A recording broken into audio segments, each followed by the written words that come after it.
Pledge of Allegiance to our flag. I pledge allegiance to the flag of the United States of America and to the republic for which it stands, one nation, under God, indivisible, with liberty and justice for all. Beautiful to hear the kids. Roll call, please. Mr. Leary. Miss Martin. Here. Mayor Caulfield. Here. Mr. Conway. Here. Miss Doherty. Here. Miss Faticante. Here. Mr. Leahy. Here. 7 present. Thank you, Madam Clerk. Before we continue with the agenda, first of all, I want to welcome everyone here to the school committee meeting.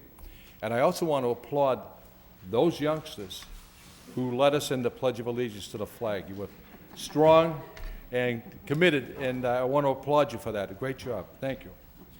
And now it is with great pleasure that we have a spotlight on excellence from the Lincoln School, a musical performance, Mighty Minds. I attended the show, and it was everything, every expectation that I wanted to see in a show. Great choreography. All the children knew the words. They were delightful. And now I'll turn it over to the principal of the Lincoln School. I also want to applaud Mrs. Erin Noonan Dakota, who does great work at the Lincoln School with these youngsters. So welcome and enjoy the entertainment, ladies and gentlemen. Committee members, is it on? I love these things. But first of all, we want to thank you for allowing us to come and share just a little bit of all of the wonderful things that we think happen every day at the Lincoln School. At the Lincoln School, we truly believe that children learn from what they read, from what they see, from what they do, from what they hear. And we also think it's very important that our children participate in the arts. Not only are the arts engaging and motivating for our children, but we also know that it really helps develop their thinking skills. So we like to do lots of those twofers that our superintendent talks about. Tonight, I'm very pleased to present to you a group of our 4th graders. Every year at the Lincoln School, every single 4th grader participates in a 10-week study of integrated curriculum arts, and it culminates in a school-wide performance. And this year's performance was called Mighty Minds, and it's about test anxiety. And we know a little bit about that because the MCAS is coming up starting on Monday. And we've chosen to talk about that in a delightful way. So without further ado, under the direction of our very talented, and she's also our art teacher, Mrs. Erin Noonan Dakota, and we think that Mrs. Guthrie, our PE teacher, will be here tonight also. She's our co-director. And we will be doing 3 small, short performances for you. The first one, the boys and girls will introduce themselves in a musical way, and then they will sing Test Anxiety. Then they will sing Mighty Minds, because the Mighty Minds help them get over that test anxiety. And finally, my very favorite is Give Me a Book. So thank you very much, and this is the Lincoln School 4th grade chorus.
Woohoo! Now,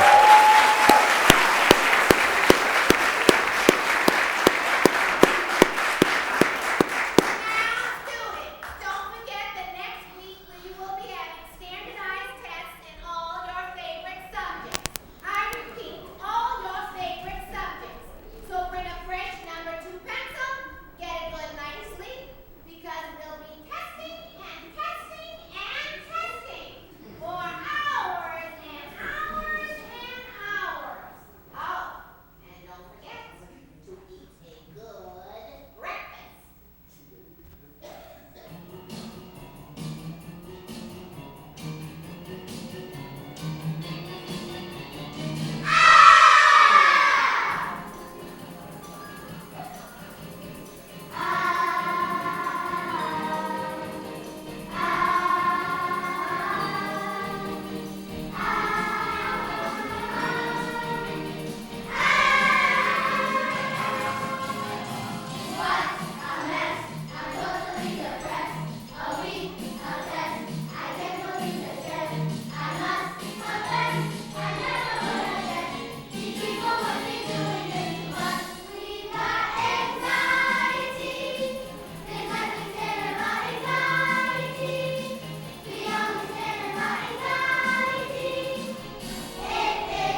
I just want to say Principals Sandra Dunning and Erin Noonan Dakota and these wonderful children, you know, who said we can't have harmony in City Hall?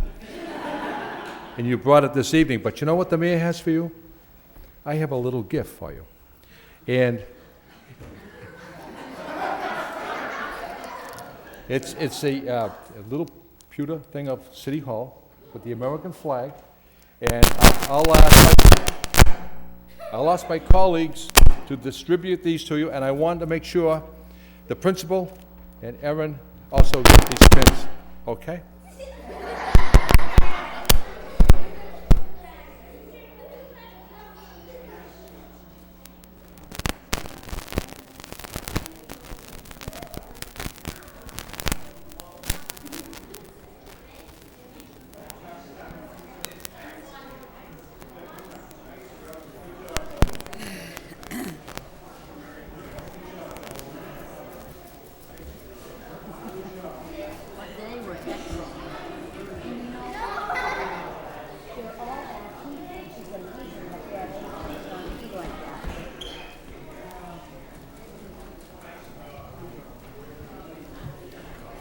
Ladies and gentlemen, how about another round of applause for these youngsters as they're leaving City Hall?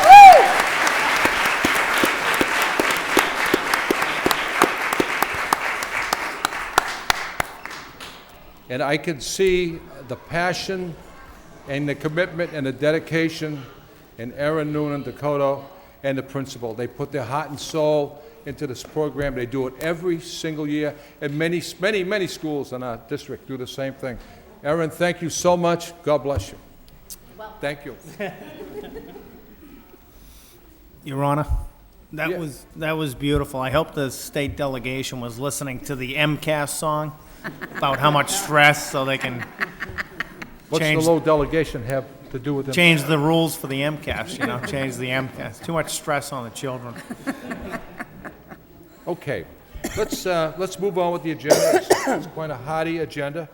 Let's move on with the agenda, and I will entertain a motion to accept the minutes from February 20th, March 10th, and March 13th. If there's no problem with that, you want to... Just a quick correction on the salaries for the New Bedford superintendent weren't listed at our meeting. I think they had I think it's the meeting of the 10th, excuse me, 13th. 13th. I'm losing my memory here. I think it was the 13th where we had discussed in length and detail regarding how we were going to proceed and what kind of offer we would have initially on the table. Part of that offer, we selected a salary range, and the information that was requested from the floor to some of our personnel was what was the range for New Bedford. And at that point in time, we really didn't have what their range was. But when I read the minutes, we had what their range was. So that's clearly information that we didn't discuss because we weren't provided that information. So I want to make sure that's noted that this is an additional bit of info that we received after the 13th meeting. Thank you. You're saying, Mr. Leary, that information isn't part of the minutes? We didn't have that at the meeting. Was subsequent. It came after the meeting. So you want to amend the minutes of March 13th to include that verbiage? Yeah, exactly. That's good, Mayor. I think that'd be appropriate. You got that, Madam Clerk? Okay, I thought Ms. Martin mentioned that she was receiving $101,000. You didn't mention that? At the time, I had requested, and we didn't have any information on Okay, it. so I'll take that out. All right. So can you approve it as amended? Yes. Okay. Just to expedite the meeting, is there any problem accepting the minutes from February 20th, 10th, and the 13th of March all at once? So moved by Ms. Martin, seconded by Mr. Leahy. All in favor of accepting the minutes of the past meetings? Aye. And place them on file? All approve? Aye. No one opposed. Okay. Permission to enter. Yes, Mr. Mayor, we have some contracts that need to go before the committee. First one is Greater Lawrence Educational Collaborative for $95,918 to amend the existing contract to provide for out-of-district additional costs for 16 students plus 4 additional students enrolled in receiving services as outlined in their special education IEP. Funding will be provided by the Special Education Department budget tuition account. Second one is for NFI Massachusetts Incorporated for $70,901. Funding provided, it's to amend existing contract to provide for an out-of-district additional cost for 2 students enrolled, receiving students as outlined in the special education IEP. Funding again provided by the Special Education Department budget, Special Education tuition account. Next is the Harbor School Incorporated for $25,679 to amend the contract to provide out-of-district costs for additional student plus 1 student enrolled and receiving student services as outlined in the special ed IEP. You got to take some reading courses. Funding provided by the Special Education Department. And next, the Hampstead Hospital for $18,000 to provide academic support and tutoring services to special education children who are hospitalized. Funding provided by the local budget, Hospitalized Children Funds. And next one is Perfect Care Incorporated for $15,136,000 to provide for one-on-one nursing services for 2 students as outlined in their special education plans. Funding again provided by the Special Education tuition account. Lastly, for SMG, $9,935 to provide for the use of the Songus Arena, including all necessary backstage areas, dressing rooms, and production areas for the Lowell High School graduation to be held on June 4th, 2008. Funding will be provided by the Lowell High School budget under contracted services. Motion to adopt what's been brought forward by Ms. Fattacani, seconded by Ms. Dougherty. Roll call. Mr. Leary, Yes. Ms. Martin, Yes. Mayor Caulfield, Yes. Mr. Conway, Yes. Ms. Doherty, Yes. Ms. Fattacante. Yes. Mr. Leahy, Yes. 7 yeas, approved. Before I continue with the meeting, I want to recognize Jean Franco, Deputy Superintendent of Lowell Public Schools. She is sitting in for Carla Brooks-Bear, who is in New York pertaining to family matters. So, Jean, thank you very much for being here. Memorials by committee as a whole. Rawlene Lazard, Fairhaven nursing home worker who bravely guided residents from a fire. Rita Rourke, wife of former Mayor Raymond Rourke, and mother of Nancy Vieira, clerk at the Maury School. Molly Tapper, mother of Joyce Tapper Benham, professional development coordinator. By Miss Martin, Eileen Collette, mother of Robert Bo Collette, Butler School paraprofessional. And Richard Dacey, retired Lowell High School teacher. Let us all rise in darkened chambers for a moment of silence, please.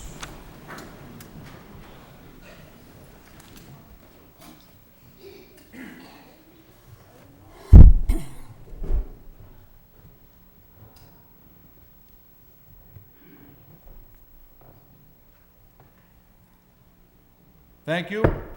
May they all rest in peace.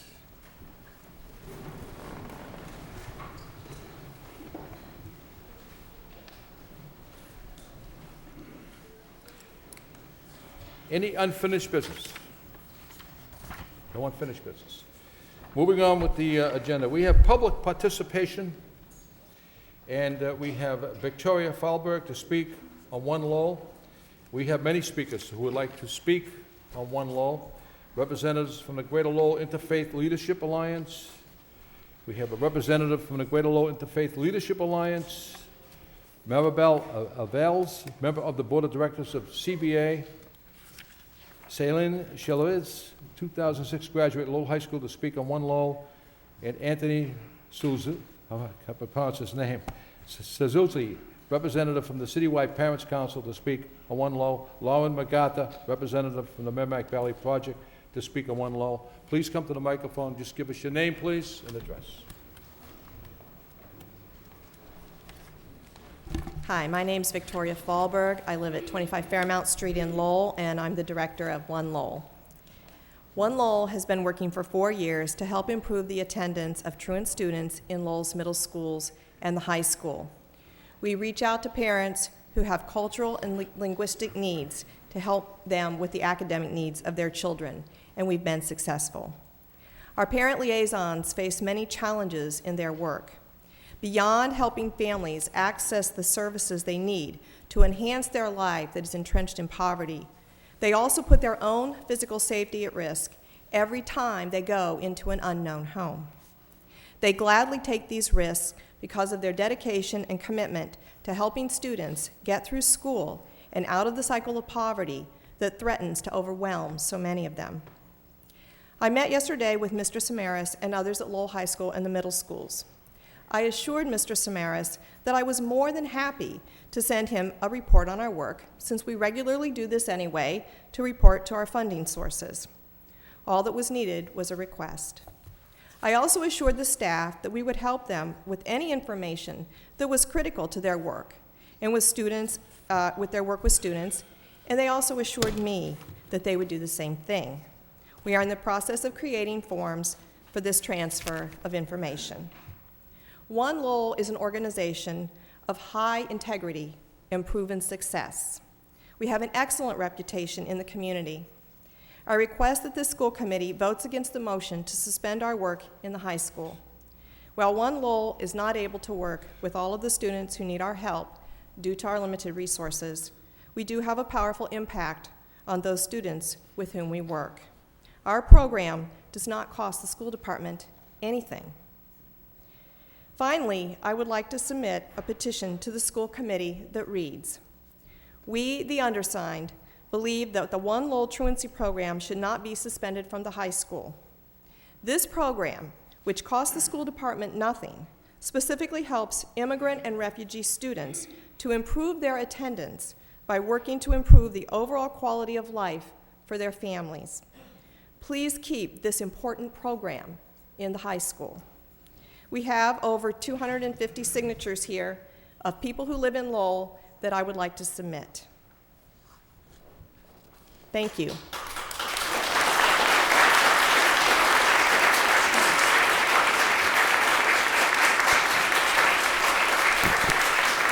I need a motion to incorporate into the minutes the petition. They want to. Hi, my name is Celine Chliv, and I live in Lowell on 87 Salem Street. I just want to say that before One Lowell came into my life, it was a disaster. I was always skipping school. I never attended class.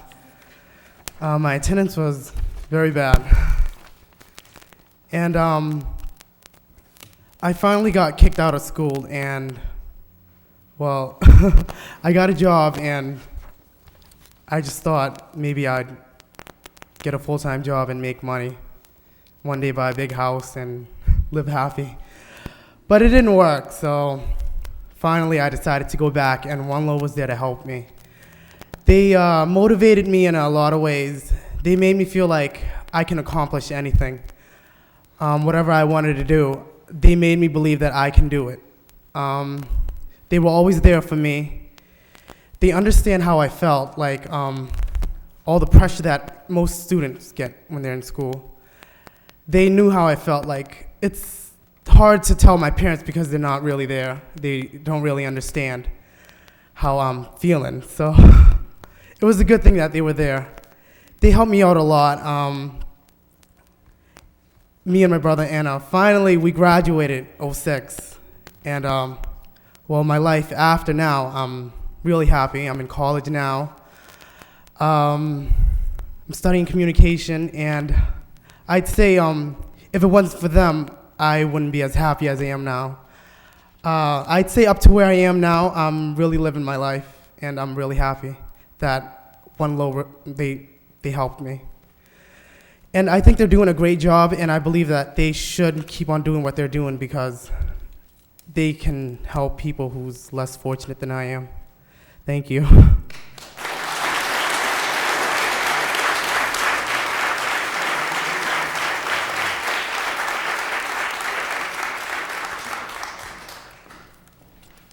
Mr. Mayor, I'd just like the opportunity to substitute for my board member, Maribel Aviles. She wasn't able to make it tonight. My name is Emily Rosenbaum, the Executive Director of the Coalition for a Better Acre, and just wanted to deliver a message from Maribel and our Board of Directors, which is that the Coalition for a Better Acre would like to appraise you of our utmost support for the continuation of the Parent Liaison Program of One Lowell at the high school. Lowell's children and families benefit when one-on-one attention and support is given to them to prevent truancy and stem the dropout rate from high school. That was a very moving story, and I feel the gentleman who just spoke from his heart and probably would not be where he is today in college had this intervention not happened for him. I believe there's many more children and families like that. It's so critical for immigrant families in Lowell to have trained liaisons that they can turn to and that they depend on, who speak their native languages and who are sensitive to their culture and needs. So we at the Coalition for a Better Acre urge you to continue the One Lowell Parent Liaison Program at the high school. I'm going to just pass it.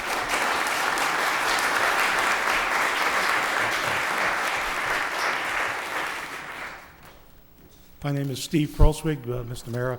I wasn't on your list, but It's okay. I'm here. I live at 80 Van Greenby Road here in Lowell. I'm the president of the Board of Directors of United Teen Equality Center. And I can't add to what's been said except for one thing. UTEC deals with the consequences of young people who don't make it in school. We do it every day. We do it by the dozens. We see what happens when the community, the village, fails to keep young people in school. So UTEC, the Board of Directors, the staff, and all of the teens totally endorse One Lowell and the work that they do.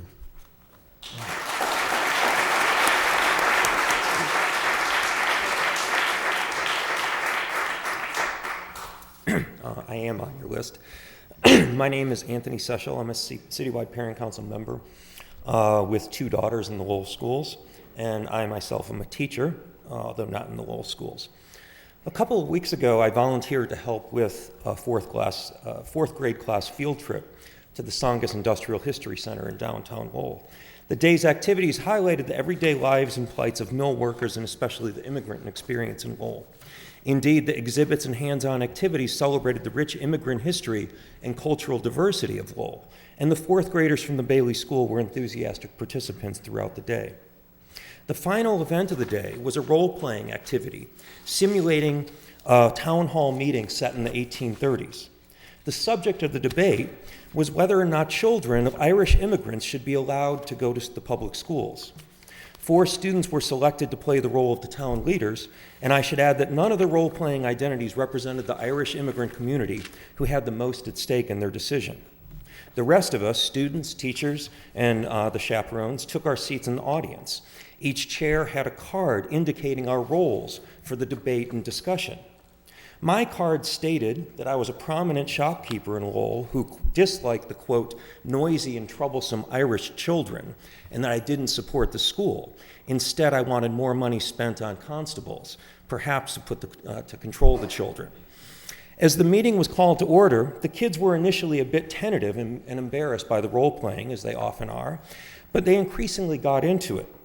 Their most vocal and animated response came when I stated my position against allowing the Irish children to attend the schools and complained about their noisy and troublesome ways. The kids understood that my views were exclusionary, mean-spirited, and bigoted. They said things like, "That's not fair, that's mean, that's not right, you're a bully." As I continued to try to make my case, they shouted me down, and justly so. The kids exhibited a clear sense of justice and fairness. In the end, they voted unanimously that the Irish kids should go to school, even the ones whose roles were assigned that they should vote against it. After the vote, the park guide informed the students that such a meeting did in fact take place in Lowell in the 1830s, and that the town's residents, like the students, voted in favor of education for all, including the Irish immigrant children. The lesson was that Lowell's founding generations were inclusive. This is something that any student of American history knows isn't always the case, hasn't always been the case, and still isn't the case today. Like the town meeting I role-played with the students, the treatment of immigrant school children is being discussed by this committee today.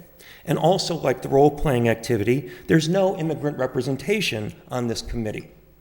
Indeed, despite the fact that nearly 60% of the Lowell school population is minorities, we have an all-white school board making vital decisions regarding their future education and welfare, often with little or no input from the minority community. This is exactly why organizations like One Lowell, who advocate for immigrants in Lowell and immigrant children in Lowell schools, are so very important. We need to support the work of organizations like One Lowell in every way possible and work with them in every way possible. Equally important, in the case of One Lowell's work in the schools, every effort should be made to maintain a sense of trust and goodwill. The fact that the work of One Lowell is funded through grants costing the taxpayers nothing would seem to make continuing collaboration a no-brainer. Yet 2 of our school committee members have proposed suspending the program. Ms. Faticanti said she would like to fire them. Quote, "I wouldn't mind them getting fired, but this is my first step," she said of this proposal. Mr. Conway essentially accused One Lowell of lying about how many home visits they've made. Such tactics and accusations hardly create a sense of trust and goodwill, and workers of One Lowell and the residents of Lowell they serve should feel insulted.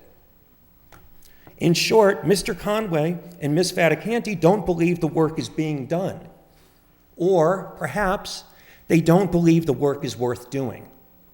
Mr. Conway, already in his short tenure on the school committee, has shown a lack of interest, imagination, or concern for the voice and opinion of minorities in his proposed draft of the school search committee. Minority representation on his draft was little more than mere tokenism. Sir, I'll remind you. I don't like you slam dunk. I'm almost. Well, I mean, stay to the point, and I know what you're getting at. Okay. But all right, I'll stay to the point. Of One Lowell.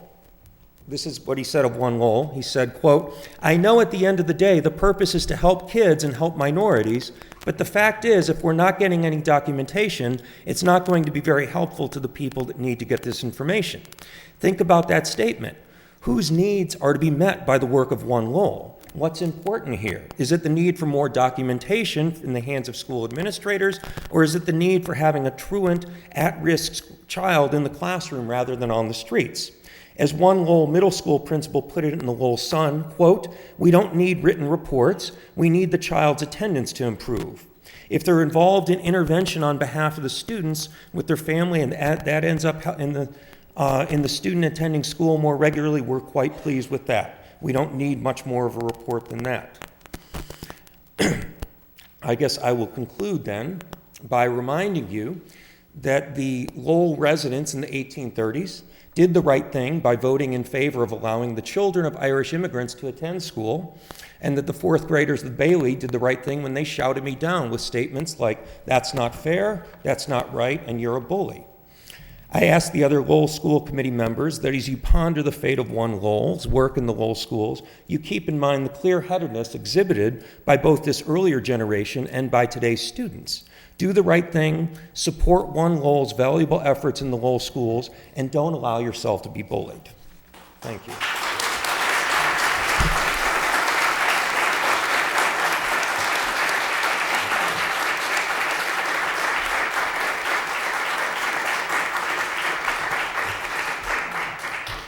I just want to remind everyone who comes to the podium, it's 5 minutes or less, okay? Okay. My name is Lauren MacArthur. I'm on the list as a representative of the Merrimack Valley Project. My name's something of a placeholder. Our board drafted a statement, and we have a board member here who's going to read the statement. Good evening. My name is Gail Frace. I live at 29 Tolman Avenue here in Lowell, and I'm also on the board of directors of the Merrimack Valley Project. I know in the past I've met with Mayor Caulfield in that capacity, but for those of you who may be less familiar with the Merrimack Valley Projects, it's a 16-year-old not-for-profit regional community organizing group representing 31 congregations, local unions, and community-based organizations and over 30,000 people in the Merrimack Valley region. For well over a decade, the Merrimack Valley Project has brought diverse groups together to address affordable housing, economic justice, and quality of life issues in Lowell and throughout the valley. In the Lowell area, we have successfully advocated for community policing programs, helped establish the Merrimack Valley Regional Housing Consortium, which has helped draw nearly $600,000 in state funding for a highly successful down payment assistance program and undertaken successful initiatives to protect affordable housing and public services for immigrants. We were concerned to learn about the recent motion of the high school subcommittee of the Lowell School Committee to suspend one Lowell's highly praised truancy prevention program for failing to provide reports. The One Lowell Truancy Prevention Program is provided at no cost to the Lowell schools and addresses a major problem faced by school systems across the state, the large number of young people failing to graduate. Last year, about 27% of students who enrolled as freshmen in 2003 at the Lowell High School failed to graduate in 2007. The leadership of the Merrimack Valley Project is particularly concerned about the special challenges faced by immigrant students, many who come from families where English is a second language. One Lowell's liaisons are culturally and linguistically equipped to reach these students and families when others cannot.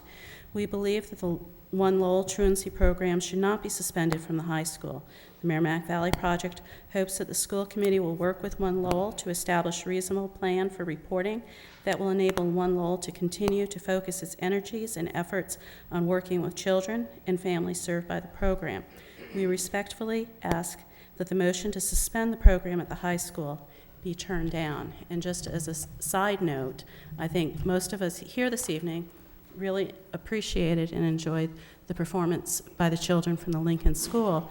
And just to look at those faces, you can see what a wide, diverse group is in the Lowell system and the families that they represent. And I do feel that it's very important for Pearsons with language skills who are culturally knowledgeable to work with those families. Thank you.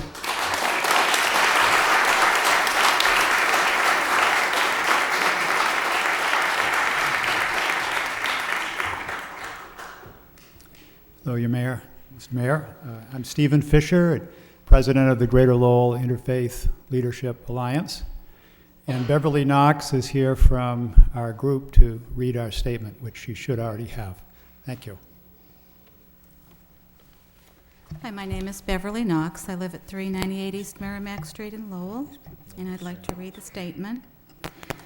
The Greater Lowell Interfaith Leadership Alliance, GLELA, has for more than 20 years drawn together leaders from all the major religious traditions in Lowell to increase understanding among our different faith groups and serve the common good. GLELA supports the Lowell schools, the Lowell School Committee, and One Lowell in helping immigrant children get the education they need to graduate from high school and become creative, productive, and literate members of our community. To that end, we wholeheartedly encourage efforts such as that led by One Lowell to reduce the truancy rate among immigrant children. We know that One Lowell is highly respected in the social service community and that their truancy reduction program has been well received in Lowell's middle schools. Since we are sure that the Lowell School Committee wants to reduce truancy rates and give all the help it can to immigrant children in graduating from high school, we are perplexed that some are seeking to suspend this program at Lowell High School, a program which costs the schools nothing because they are lacking sufficient proof of the program's efficacy. Wouldn't it make more sense to instead work alongside One Lowell in advocating for these students, supporting One Lowell, and ensuring that the program is as effective as possible?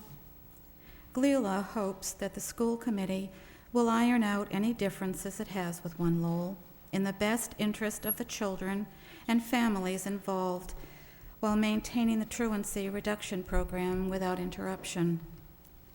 Most importantly, we respectfully ask that the motion to suspend the program at Lowell High School be turned down.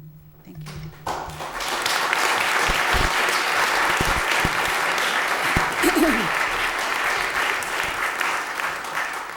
Hi, I'm not on the list yet. I'll put my name down there. Jonathan Pulliam, 816 Westford Street in Lowell. I'm the vice president of the Encore Dance Troupe. For 7 years, I've worked with that immigrant community as participates most in the Cambodian dance. I'm thinking of two things that I've heard here tonight, one of which the Woody Allen statement that 90% of success in life is accrues from just showing up, and clearly truancy mitigates against that. The second thing being that it's always prudent to not look a gift horse in the mouth. If indeed this doesn't cost Lowell anything, I would see how it's arguable that it would be a good idea to let it prove itself out one way or the other, as it doesn't have any drain on the public coffers. Thank you.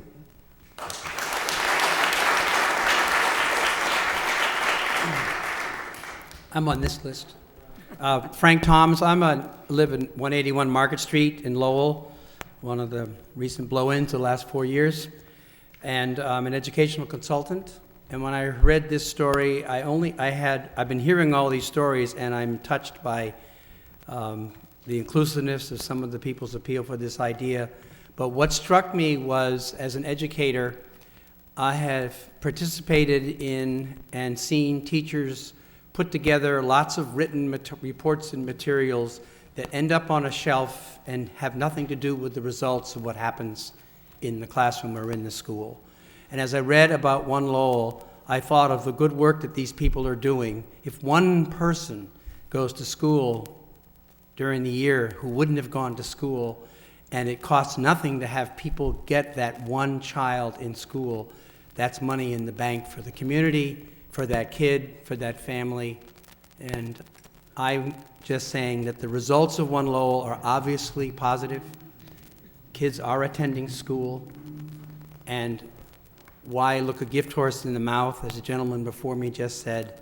It's the results that count, not the reports, not what's written down. It's what happens to the kids. And the first story we heard from this young man over here tells it all. Thank you.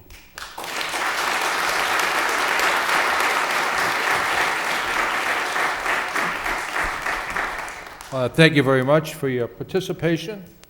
I would like to accept this petition by Committee Member Doherty, seconded by Mr. Leahy. Accept this petition and place them on file. All in favor, signify by saying aye. Any opposed? The petitions are accepted and placed on file. Before I recognize any of my colleagues, I'd just like briefly say a few words.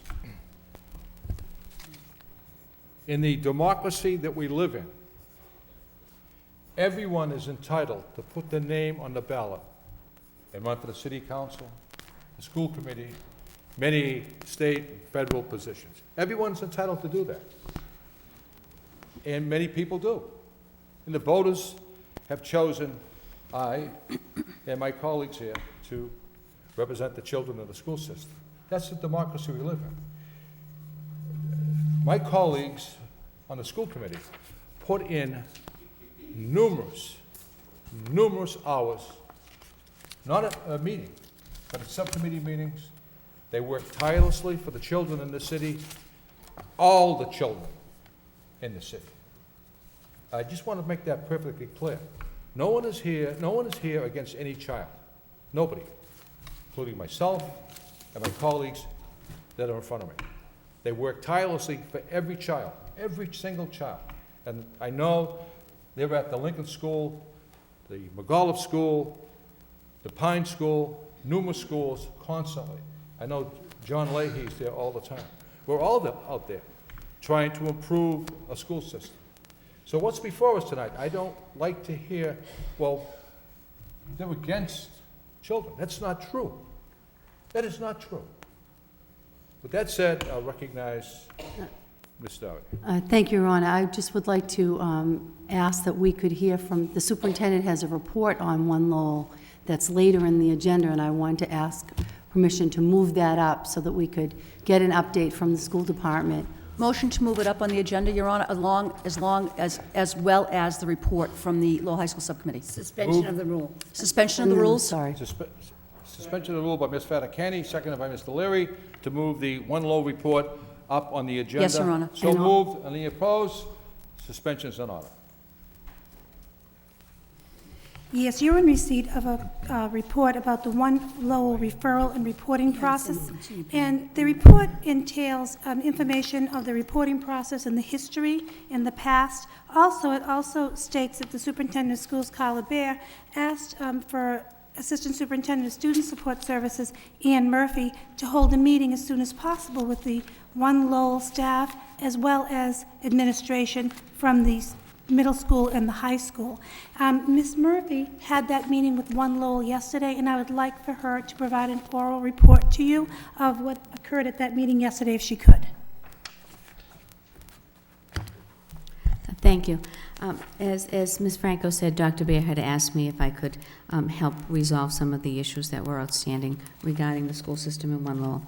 So I did convene a meeting yesterday. At the meeting were Headmaster William Samaras, Dr. Roxanne Howe, who is the Coordinator of Operations and Facilities, Ms. Kerry Lynch, the Coordinator of Student Services, Dr. Maura Mendelea represented the Housemasters, Mr. Jim DeProfio represented the Freshman Academy, Eilish Connaughton, the principal of the Butler School, obviously represented the middle school principals, Dr. Victoria Fallberg from One Lowell, and her 4 parent liaisons who go out and work on behalf of the students were also in attendance. And at that meeting, we were really looking to help see if we could come to some kind of a compromise, some kind of an agreement on a reporting form. During our conversations, lots of good information came out on both sides in terms of the information that the high school needed, in terms of information that One Lowell needs, and how to better improve our communications all around. We did come to some agreements after a rather lengthy meeting of around 2 hours. And one of the reports that One Lowell provides to the funders of their program, the Shannon Grant, on a monthly basis, a copy of it will now be provided to Headmaster Samaras. So he will get that on a monthly basis to see the progress that One Lowell has made. We also really looked at the parent consent and release of information form that gets updated every year in September. And based on a suggestion from this group, One Lowell is now going to have those parent consents and release of information updated in June. We really felt that to assist students as they transition from the middle school to the Freshman Academy, from the Freshman Academy to Lowell High School, that if we waited until September to get those releases, then we could lose some valuable time with students. So we thought if we moved that up to June, that would help with the transition for students. Everyone was in agreement with that, and that's something that One Lowell is certainly willing to do. We also talked about how students are terminated and how that process comes about.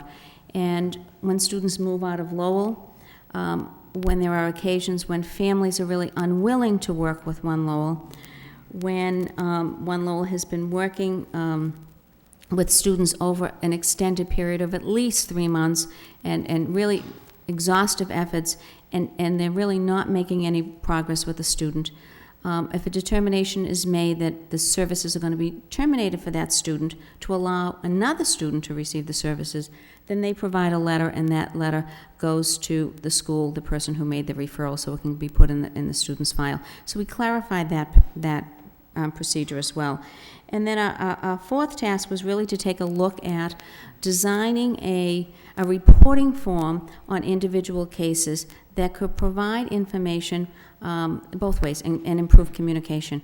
We did have a draft report that I took a stab at, I put together, and it didn't quite fly on either side, but it certainly helped to move the communication along a bit and the discussion. And the point that we're at now is that the high school is working to design a report form. One Lowell is also looking to design a report form. They're going to give them to me. We'll convene a smaller team to look and finalize what that report is going to look like, how it will be presented to the schools, and how that communication can continue. So we felt that after a 2-hour meeting that we really made some good strides in coming to some resolutions for both, were acceptable to both sides. Thank you very much, Ms. Murphy. Ms. Dougherty? Your Honor, if I could, I'd like to suspend the rules to bring forward the agenda item from the Lowell High School Subcommittee meeting for discussion. Suspension of the rules. We're already under suspension of the rules. So I don't need to, we can just bring it forward? Yes. Okay. We had 8 agenda items that night. I would like to just speak to the one that has to do with attendance, and One Lowell in particular, because that seems pertinent to what we're talking about. The attendance reports that we got for our high school subcommittee meeting of February 27th. Should I list everybody that was there? Go through, okay, so it was myself as chair, colleagues Regina Fatacanti and Dave Conway, who were on the high school subcommittee with me, as well as committee member John Leahy was present at the February 27th meeting. From central office, Jean Franco, deputy superintendent, as well as Ann Murphy, assistant superintendent of student services, were there.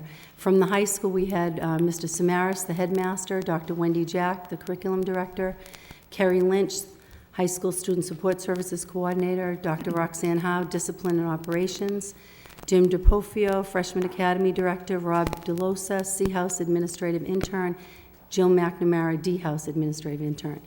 The discussion regarding student attendance was based on a motion that I made in December, which was to request the superintendent to provide a comprehensive mid-year update on the results of efforts to improve student attendance at the high school, including data from all internal and external programs involved. And the reasoning was to look at what our efforts were producing in terms of results around student attendance. We got a report from the high school that showed, specifically the freshman academy, we saw some significant improvement in the coursing pass rates. From 2005, 2006, we had 52% of our students were passing courses. When 2006, 2007, it went up to 59%. The goal for 2007 was 63%, and the first quarter showed 80%. So we saw significant results in student passing rates. Again, the absent rates overall had also gone down significantly. So the overall average daily attendance was improving at the high school. And then the high school provided us with a report that talked about specific interventions that had been taking place based on some grant money that we had received, as well as some local funds that we put in. We were doing things like calling homes when children are absent. We had police visits to homes. There was also a number of after-school hour phone calls made by personnel at the high school, staff actually making phone calls.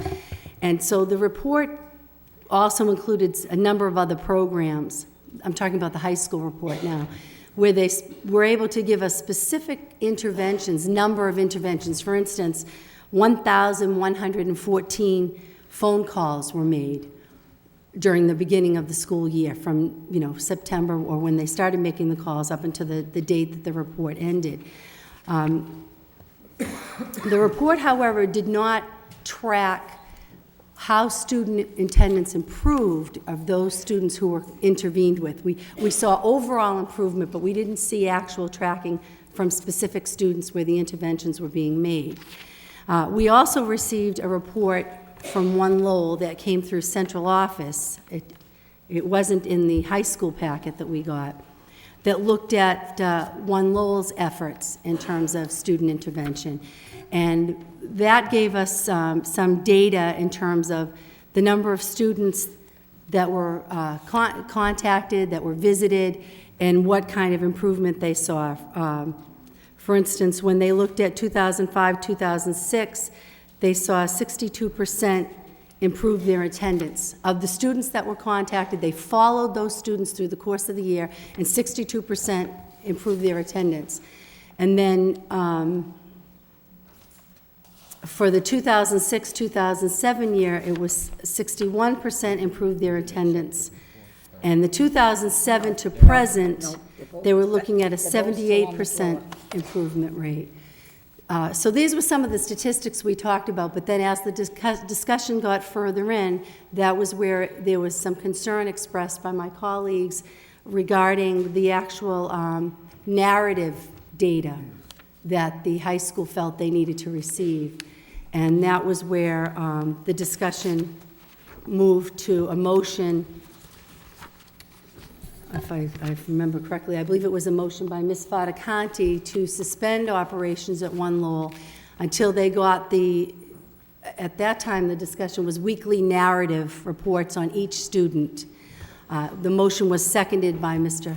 Conway, and it passed 2-0 because I voted no on that motion. But that, 2-1, sorry. That was where we left it at that point in the subcommittee meeting. Before we move any further, let's accept the report by Ms. Murphy on the One Lowell report. Accept the report as support of progress by Ms. Martin, seconded by Mr. Leary. All in favor of placing that report on file and indicate by saying aye. Aye. Any opposed? It's opposed. Okay. And on this, who would like to speak on this report brought Ms. Fatacanti? Thank you, Your Honor. The first issue I want to address is a safety issue. A safety issue of caseworkers, a safety issue for parents, and the safety issue for the children that we serve in the Lowell Public Schools. I was a caseworker for a very long time. I walked into lots of homes never knowing what I was going to see. Sometimes it was incredibly unpleasant, and other times, Your Honor, it was violent. But I always, Your Honor, documented that for my safety, for the safety of the children in that home, for the safety of everybody involved in the situation. Somebody had to know about that. I'm sure Dr. Fallberg knows about the number of social workers and caseworkers that have been killed in their line of duty, because I call it a duty, Your Honor. We have a duty to attend to children. We have a duty to attend to families. There have been several caseworkers killed in their line of duty. That's the first issue. The second is being told that there is no time to write a report. Because, Your Honor, here's the problem with not writing a report that gives me a narrative. I don't know my failures. When I spoke to Liam Skinner, I asked him about the number of students assisted by One Lowell. He said to me, well, Regina, over several years, there are several students who have been helped. And I said, Mr. Skinner, what about the children we lost? He said, oh, I don't know that number. Your Honor, I will assert to you tonight that the number of losses is the biggest number we should be worrying about. Where are those children? We know some of them have left the Lowell Public Schools. We know some of them have dropped out. Where are the rest of them? And if we don't get a narrative report that goes back to a guidance counselor or a social worker, then we can't do our job in the Lowell Public Schools. It takes a village.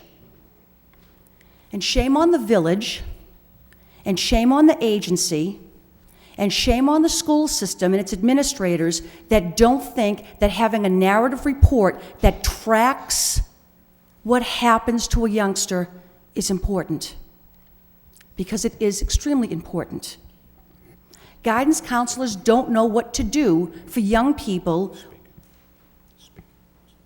Pardon me? No, go right ahead. Guidance people do not know what to do for young people when there is a failure. I only wish that as much energy went into reporting the failures so that we would know how we were failing, that as much energy went into getting this group together tonight. Shame on all of us here if we do not think that having a narrative report that tells us the successes of our students so we can celebrate them, but the failures that we do not know about. I stand by my words. If this agency cannot provide us with the reports so that we can do our job, shame on all of us here. Thank you. Mr. Conway? Okay, Mr. Levy. Ms. Falberg, as soon as the school committee meeting, school committee members have this say, then if you have a rebuttal, then I'll gladly entertain that, but I want my colleagues to have this say. Thank you, Mr. Mayor. I'm a little confused here tonight, because when I take a look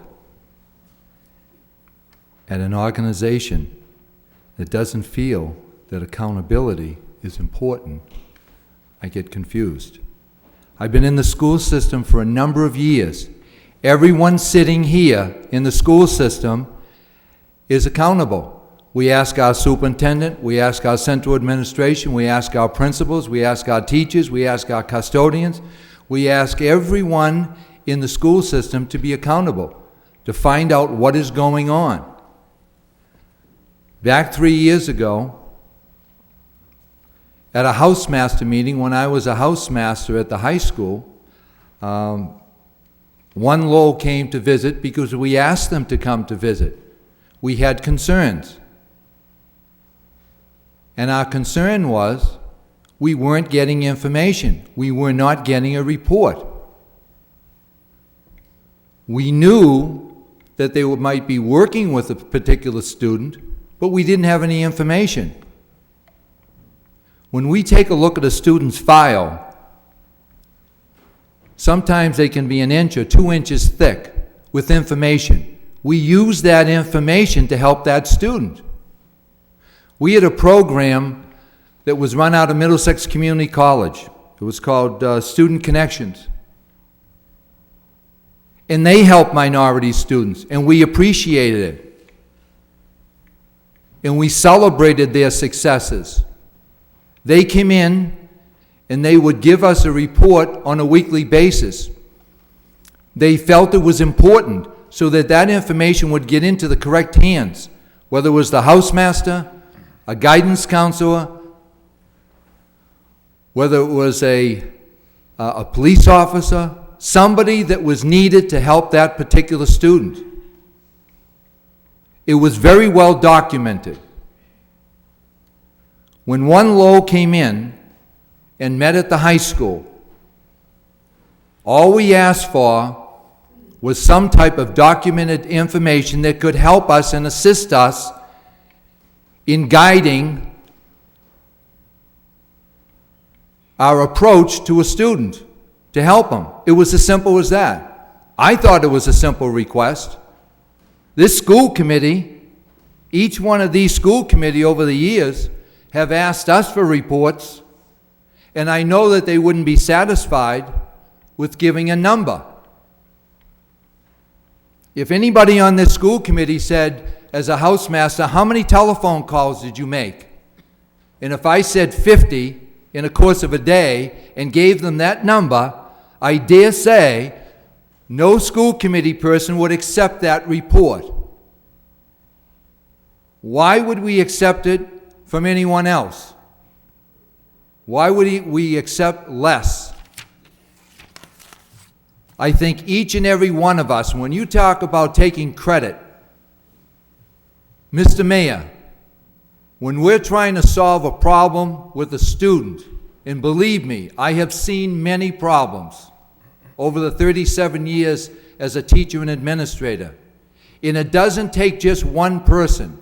It doesn't take one group or one organization, Mr. Mayor. It takes a number of people. It takes that teacher, that administrator, the nurse, the coach, the para, different groups and organizations all working together. I welcome each and every member in each team that can help out our students. I do not want to exclude a group or an individual that is willing to help out. And I want to also say I appreciate the people that have come up here and have spoken. Each and every one of them. And I must say that most of them were very respectful, and I appreciate that. All I was looking for, Mr. Mayor, was accountability. That's all I was looking for.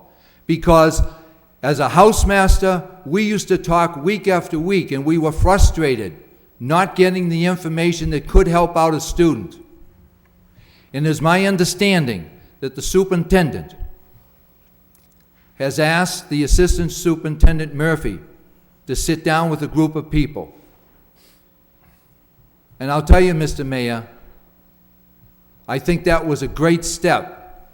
And as far as I'm concerned, I talked to Assistant Superintendent Murphy, and she said that we have made great progress, that we're perhaps 80% or 90% there. I congratulated her for doing that job. And for the both groups to be sitting down, working as a team, which I think was extremely important. I would also like to make a recommendation that we take care of the additional 10% that has not been taken care of at this point. And I would also say that 30 days from now, maybe we can reevaluate this situation. And if both sides are on the same page, I am very willing to let this group continue. I am not here to exclude any group that's going to help students, but I do need accountability. Thank you, Mr. Mayor. Thank you. Mr. Leary? You want to go first? Okay. First I want to thank the Assistant Superintendent for taking the time to sit down with everybody concerned, including the middle school principals. One Lowell works K through 8 as well. And it's funny, and it's almost funny, it's not quite funny, but we had a motion here 2 weeks ago where we had asked, or a motion was made to request the Assistant Superintendent to sit down with a group of people, an ad hoc committee of teachers, principals, what have you, and really kind of begin the dialogue that the Assistant Superintendent actually initiated with one specific tool in our quiver of arsenal, if you will. That got put to the curriculum subcommittee. And I think, that's fine, we should have more discussion about it. But it's kind of funny that you actually begun the dialogue that motion had actually intended to begin, to take a look at how things are run, look for concerns that folks might have in the school system, might have concerns with our vendors in terms of how we're approaching things. So a dialogue has ensued. And I congratulate the Assistant Superintendent, and I congratulate our folks and One Lowell for sitting down and doing that. And probably we need, however, really to bring in K through 8 and every program that we have. Looking at the high school subcommittee report regarding the effort we put into, there was like 1,400 calls, 680 something of them weren't even answered, another 400 and something wrong phone number, wrong list. It's so discouraging and annoying that you don't know where to begin to correct it. I think this issue should go to the curriculum subcommittee, because it's not just a high school issue, it's a K through 12 issue. And I'm going to make a motion at this point that we continue to follow up with not only One Lowell, but every single program that we have in terms of continuing the good things that are working and changing the things that aren't working. Pretty simple stuff. So I'm going to put that in the form of a motion. I'm not going to sit here and go through the whole bit of information or that particular high school subcommittee meeting, because I think we're going in the right direction at this point. I think the bottom line we all want to achieve is getting kids, no matter what race they are, into the classroom so they can learn. Okay, and there was one comment tonight that it just has to be addressed, that some of the committee members don't care, or at least there was an inference was made, that some committee members don't care about minority students. I find that just, quite frankly, disgusting. I find that irresponsible. And, everybody else came up here tonight and spoke eloquently. They had fantastic opinions. I think One Lowell has done a fantastic service. I would never vote to suspend them without having a continued dialogue. But to get up here and just question colleagues who are looking for reports and say that they don't like or care or represent the inference that of our minority students is just simply outrageous. So I put it simply in the form of a motion that we have this matter, and in addition to that fantastic motion we had 2 weeks ago regarding our whole student truancy program, to be addressed by the curriculum subcommittee, and managed and brought forward to the full committee to have a final resolution. Which, by the way, there'll never be a final resolution. This is something we have to go back at again and again and again. Not just with one Lowell, but with everybody, not just, and with ourselves.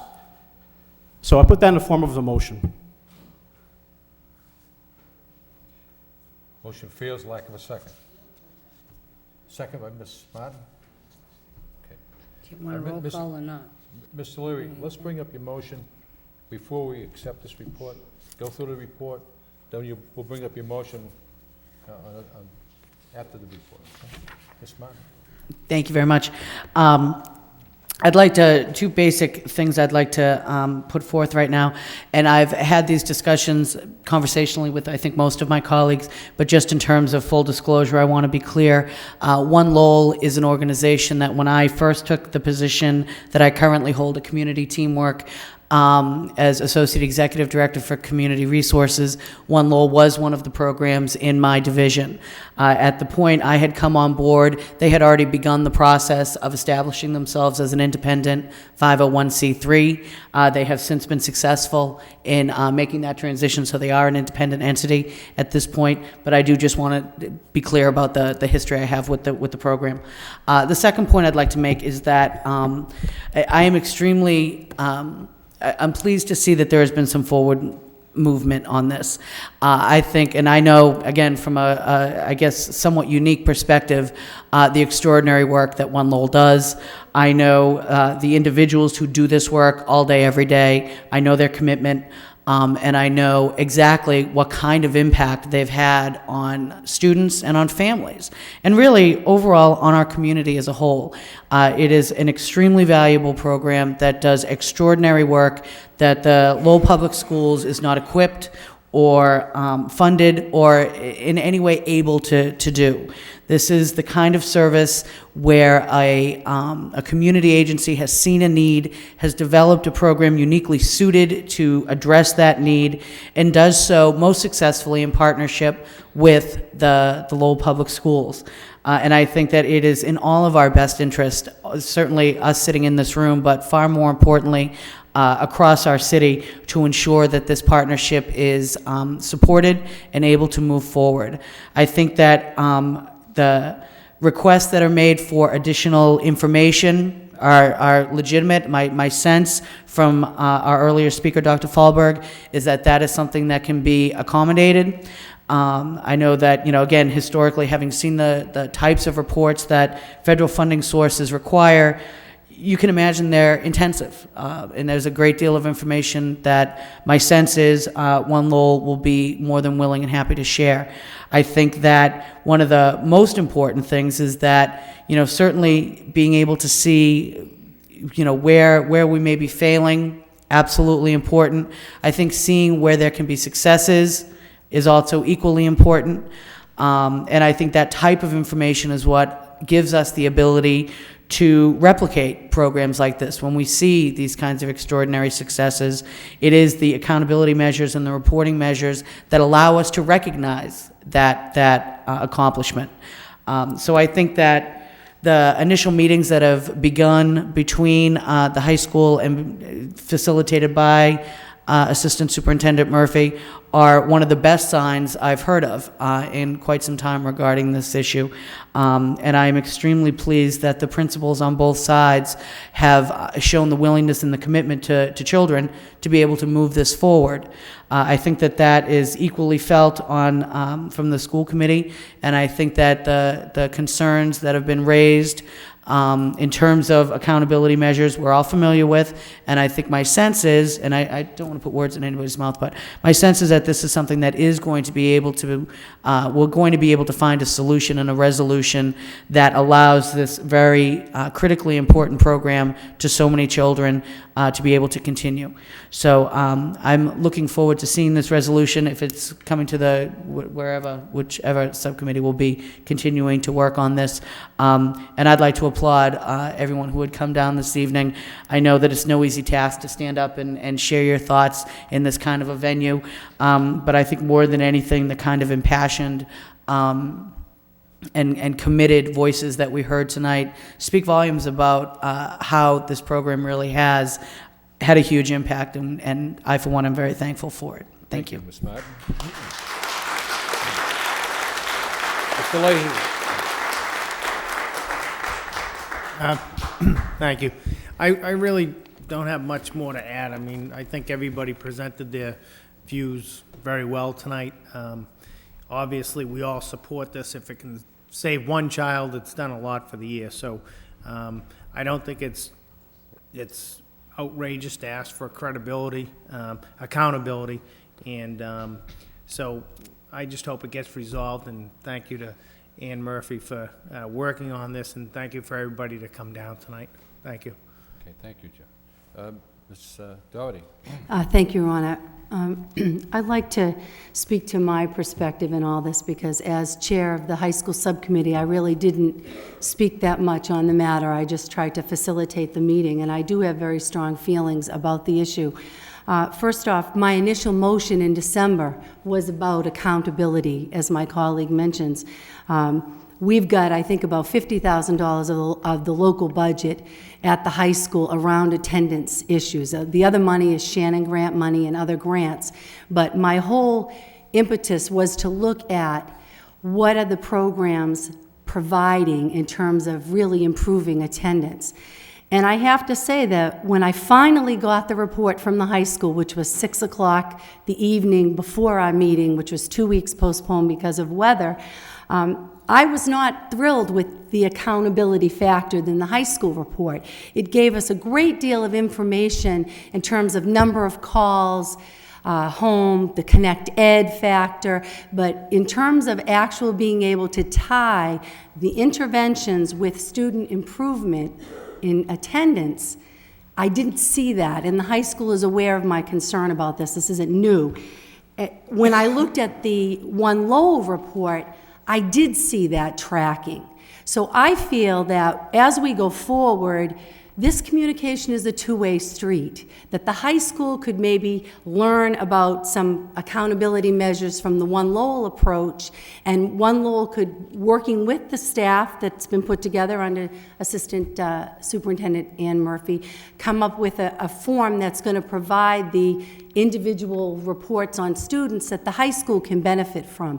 But I really feel that this idea of working together needs to be emphasized, that my colleague mentioned other groups such as Student Connections that have worked with the high school. I know there are other organizations currently in the high school. And my sense is that it hasn't always been that two-way communication, that it behooves us as the school department to step up and try to work with these agencies and organizations for the better of all our students, that we'll all benefit from that. So I think that as we go forward, I want to say that in terms of accountability, absolutely, we all expect it.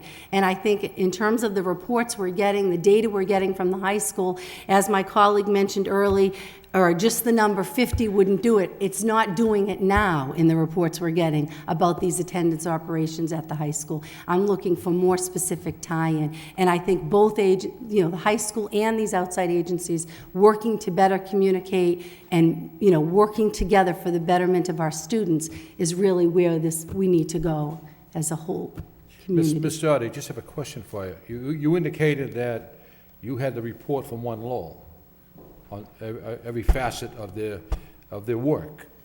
Why didn't Lowell High School have that report? It was my understanding it was sent to the high school. Now, it was emailed to them through central office. And at that time, they were having email issues. Honestly, I don't understand that, because I saw the email that was sent through Central, because I was CC'd I don't want to on it. belabor the issue, believe me, believe me. But that's not the report that they're looking for. The high school wants these, as my colleague mentioned, these individual narratives.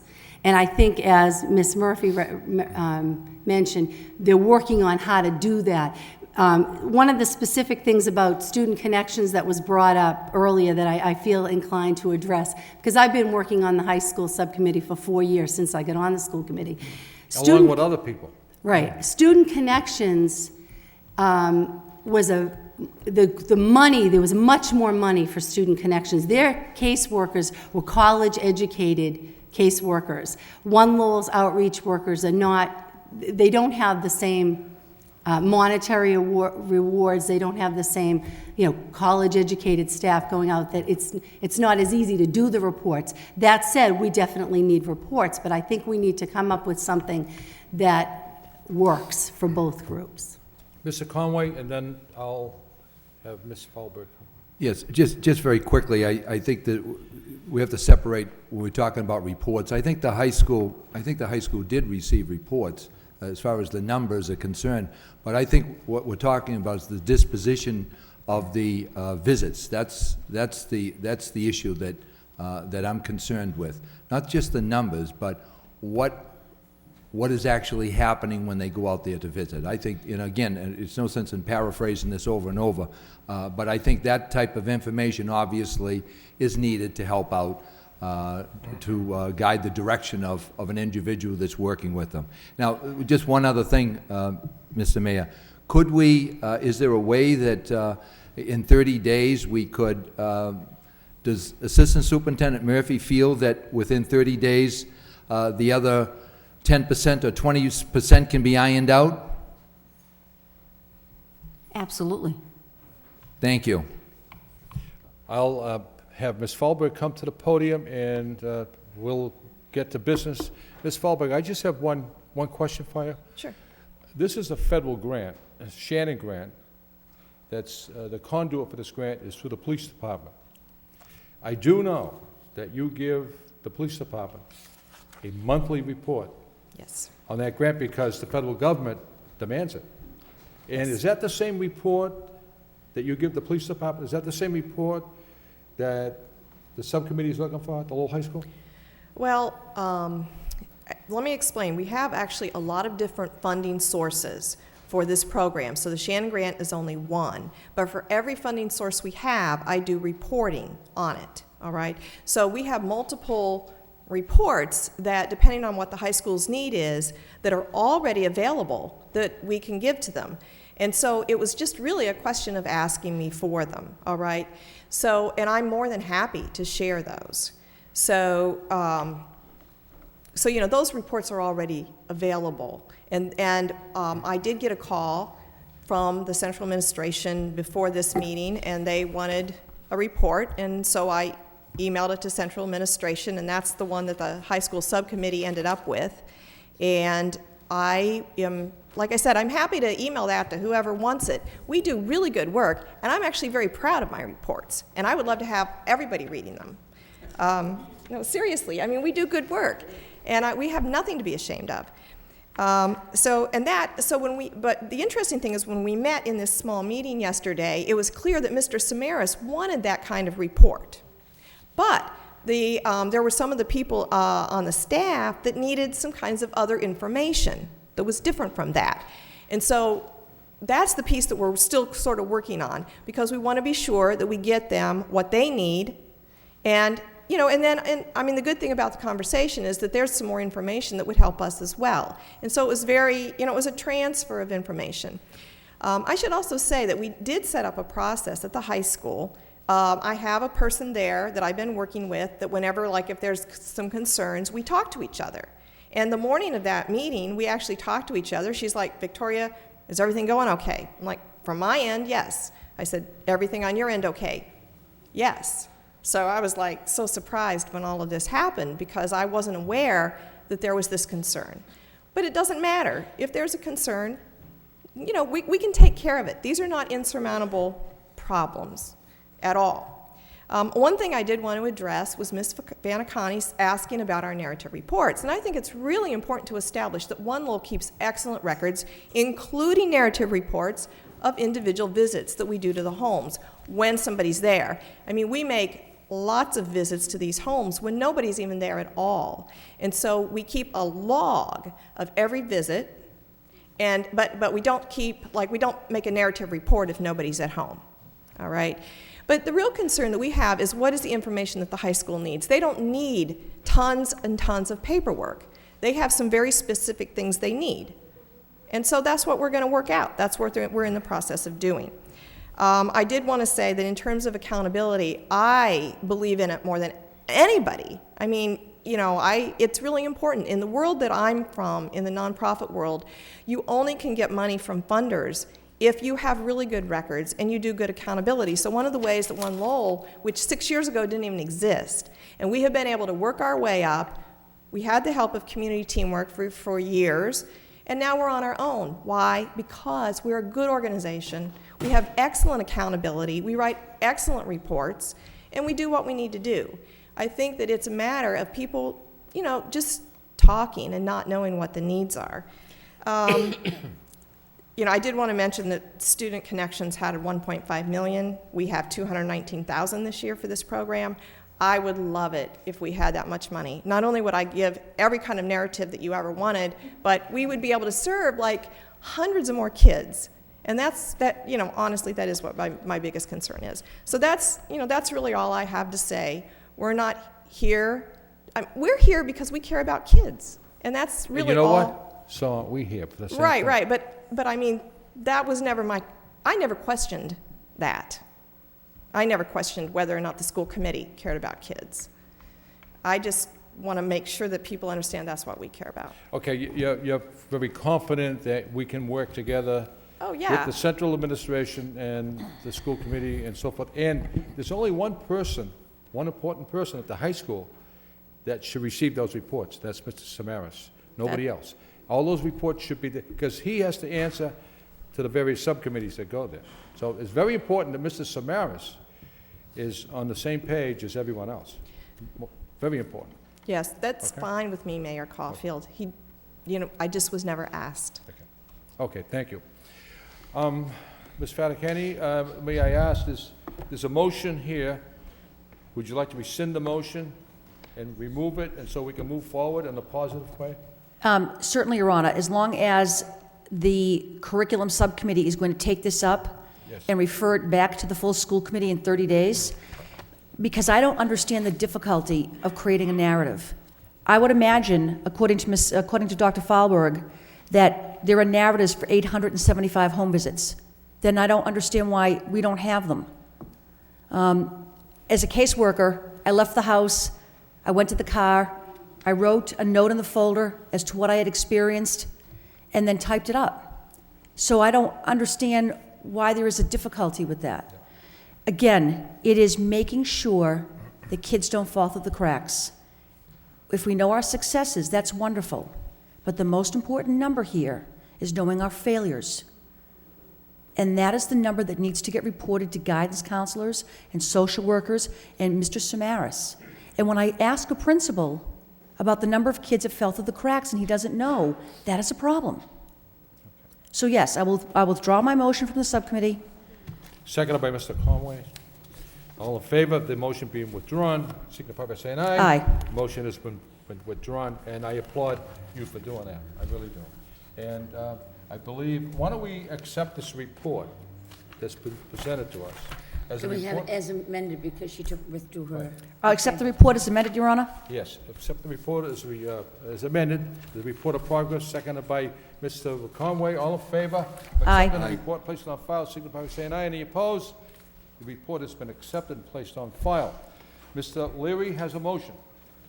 Why don't we recite your motion one more time? Okay. To refer, Go ahead. refer the matter to the curriculum subcommittee.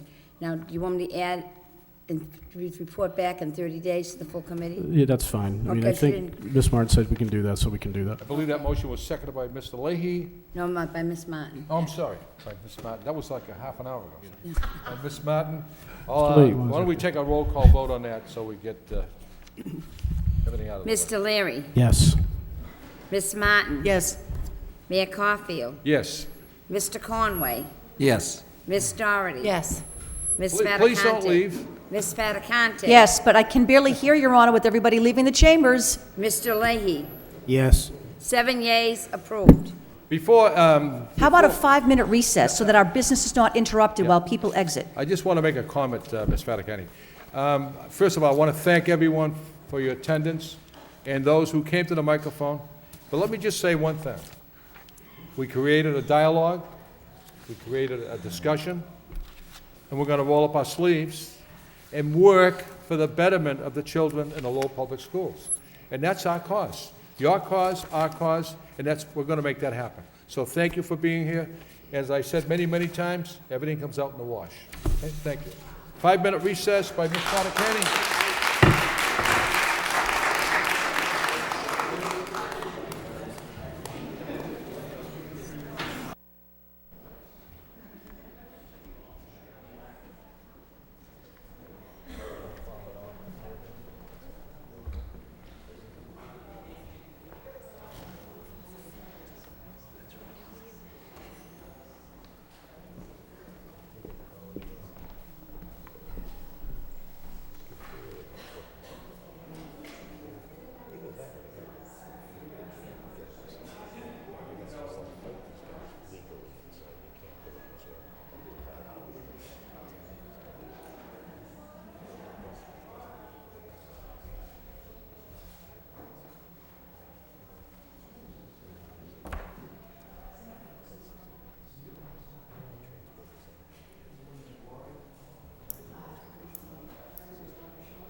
There's just a slight delay. Madam Clerk is using the restroom. No big problem.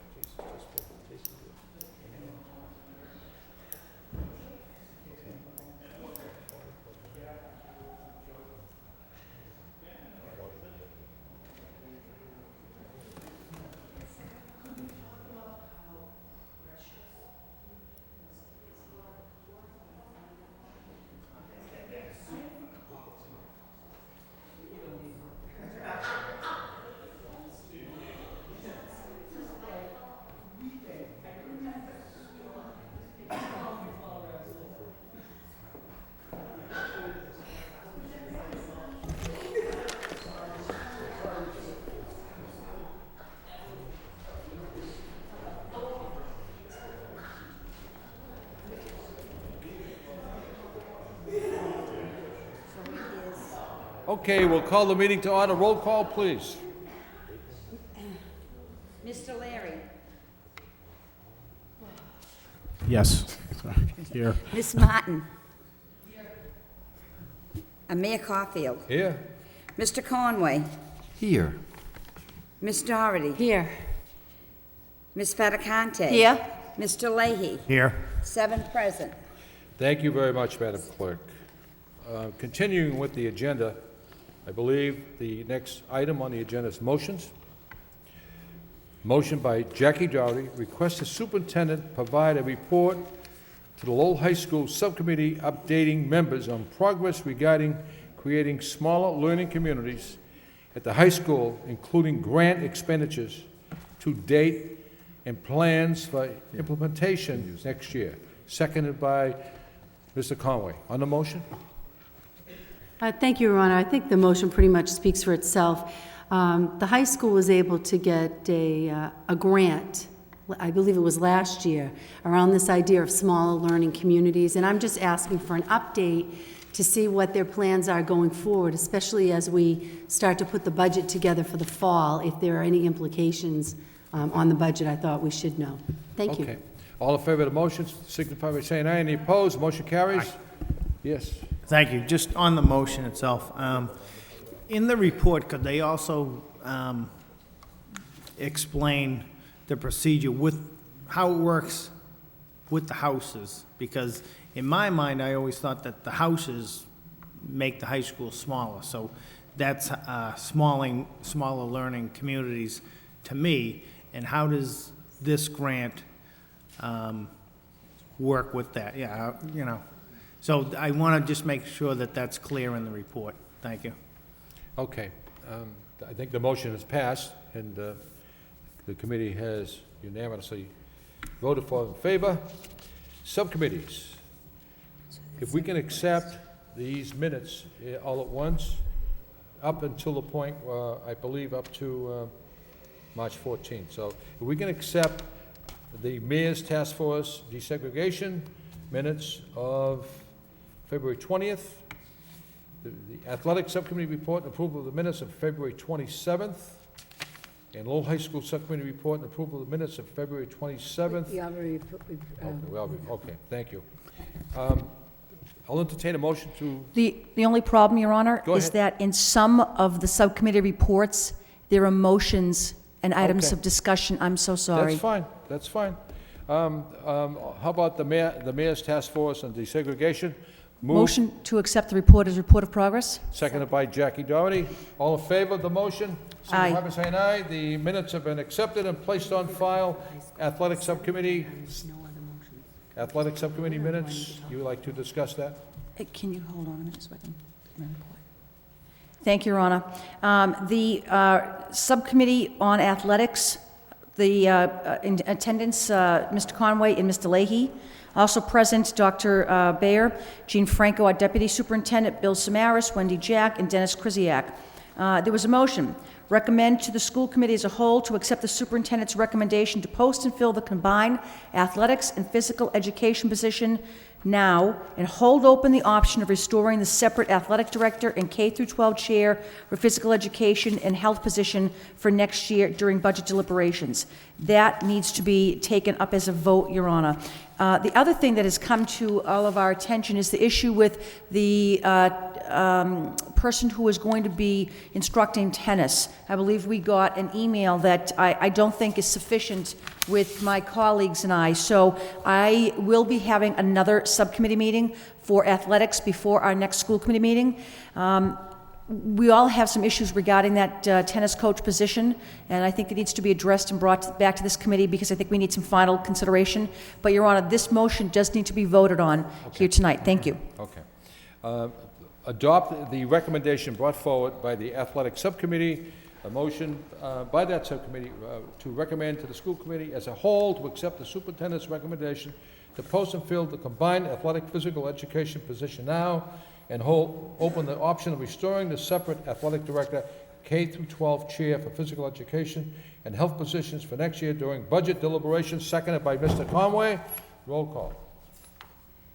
Who made the motion, Mr. Fattacante? Yes. Okay. No, sorry. Mr. Conway made the motion, Okay, Mr. Conway. seconded by myself. Mr. Leahy. Mr. Leary. I'm so sorry. Yes. Ms. Martin? Yes. Mayor Caulfield? Yes. Mr. Conway? Yes. Ms. Doherty? Yes. Ms. Fattacante? Yes. Mr. Leahy? Yes. 7 yeas, approved. Finance Subcommittee report, report and approval of the minutes of March 14th. James Leary, Chairman. Any discussion? Yeah, there's one thing we have to take a vote on. I don't know if you want to do it during the Finance Subcommittee. It's also on the Superintendent's agenda, but I can briefly discuss it. The Finance Subcommittee met, went over the current to date expenditures. We're right where we're supposed to be. The issues we're still waiting for are regarding the health insurance and a lot of other numbers coming from the city, which will be, I guess, Mayor, mid-April, and that's that time frame when we know more about the health insurance, which will be a large impact. In addition, Mr. Lang will know significantly about the utilities, better about the utilities and our personnel costs. The issue we would mainly discuss was really the expected the deficit that we'll be looking at. If pending the governor's budget and the information we received so far from the House and Senate, and looking for the city council to level fund us, we're looking at a budget deficit between $3 and $4 million. And then those numbers will move one way or the other depending on health insurance costs, utility costs, et cetera. In an effort to minimize these costs, the superintendent has made a recommendation to close the Varnum School, which we believe will save us $1.2 million, if not more, in savings. Discussion regarding that, regarding the impact of the savings, impact of the student ratios, impact of our employees. I think currently, if I'm correct, all the teachers actually have been given positions at this point. Maybe there's one or two that we're still looking for positions. I think the total number was 5 employees out of the Varnum School. We're still looking for positions to fill in vacancies we anticipate for next year. I believe it's 5, might be 6. I don't want to be quoted on it, but we discussed that at length, that obviously our priority is to try to fill all of our teachers, our custodians, our clerks, the principal, to positions within the school department if we possibly can, and so far we're doing a pretty good job with that. We have more work to do on that. It was a recommendation, a motion made by Jackie Doherty, seconded by myself, to recommend to the full school committee that the superintendent's recommendation to close the Varnum Elementary School upon the completion of the 2007-2008 school year be approved. We approved it 2-0. So I guess, I don't know if the committee would like to discuss this later, I know committee members might want to talk about it now. I'm going to make a motion that we follow up with the superintendent's recommendation to close the Varnum Elementary School at the end of the year, which we anticipate a $1.2 million savings from that closure. We also believe, well, that's in the form of a motion, Mayor. I need a second. The motion's in the minutes. Okay. Thank you. I need a second. Yeah. I'm going to be approved by the full committee, though. Motion brought forward by Mr. Leary pertaining to closing the Varnum Elementary School that Carla Brooks-Beer brought forward, her recommendation. Correct. So you brought in a motion forward. Who's second that motion? Second by Jackie Doherty. Any discussion on the motion? Roll call. Mr. Leary? Yes. Ms. Martin? Yes. Mayor Caulfield? Yes. Mr. Conway? Yes. Ms. Doherty? Yes. Ms. Fattacante? Yes. Mr. Leahy? Yes. 7 yeas, approved. With that said and done, I'll entertain a motion to accept this report as report of progress by Mr. Conway, second by Ms. Doherty. All in favor, signify by saying aye. Aye. Motion passes. The minutes will be recorded. Finance Committee minutes. Transportation Subcommittee, report of the meeting of March 19th by Ms. Fattacante. Thank you, Your Honor. I do have a motion that needs to be read into the minutes, and I will give it to Ms. Sweet so that she also has it. But, Your Honor, we took a vote regarding the issue with the Immaculate Conception School and the transportation, and here is the motion, Your Honor. Motion by Jackie Doherty, seconded by Ms. Martin, to affirm the previous role of the Lowell School Committee to change the start and stop times of the McAuliffe Elementary School at the beginning of the 2008-2009 school year, and to bargain the impact of the time changes with each of the unions whose employees will be affected by these changes. That was a motion that was approved 3-0 in the subcommittee, Your Honor, and it needs to be taken up here on the floor. Thank you. Do I see a second? Second for that motion by Ms. Martin. We have a motion on the floor. It's been seconded. It's a transportation subcommittee motion. Any discussion on the motion? Any discussion? Roll call. Just a quick question. So basically, this means we're going to just sit down and bargain the impact then? Is that basically? Yes, okay, that exactly is exactly what it Okay. means. All right, thank We you. have to do an impact bargain. And I think all parties.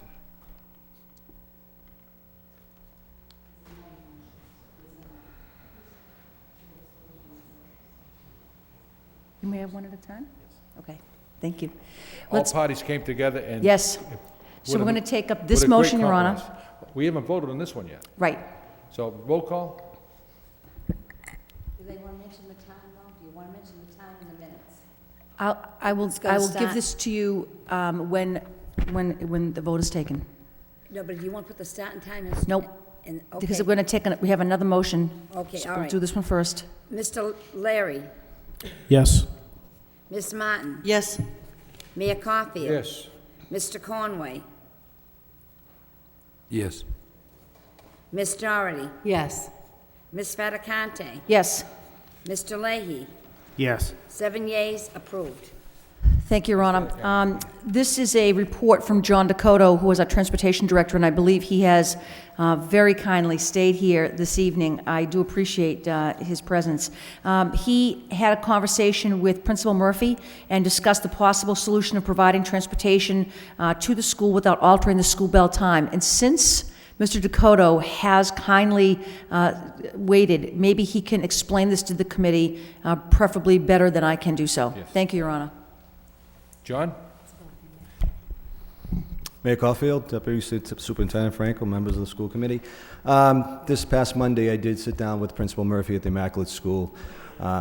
She had sent out a letter to parents, and she got quite a few calls about transportation. So Monday morning, we spoke and came to a decision and a compromise. Mrs. Murphy gave me some time frames in the morning where we could drop off. She has an early morning program that starts at 7:15. And the Immaculate School does not start until 7:55. Therefore, we would have up to 7:50, which gives us a 35-minute time frame in order to transport the students. That helps us in many ways. What that does is, for the E-Zone students of the Immaculate School, we can use our Sullivan buses, which we drop off at 7:20. And during those routes, we can also pick up the Immaculate School students. So once we drop off at the Sullivan School at 7:20, we then go to Immaculate School. They'll be there by 7:30. So that was a quick solution to that. Concerning the West Zone students that go to school at the Immaculate School, what we've done is we've used the Jackson Charter School, which is a 7:30 arrival time. And what they do is they have citywide transportation privileges.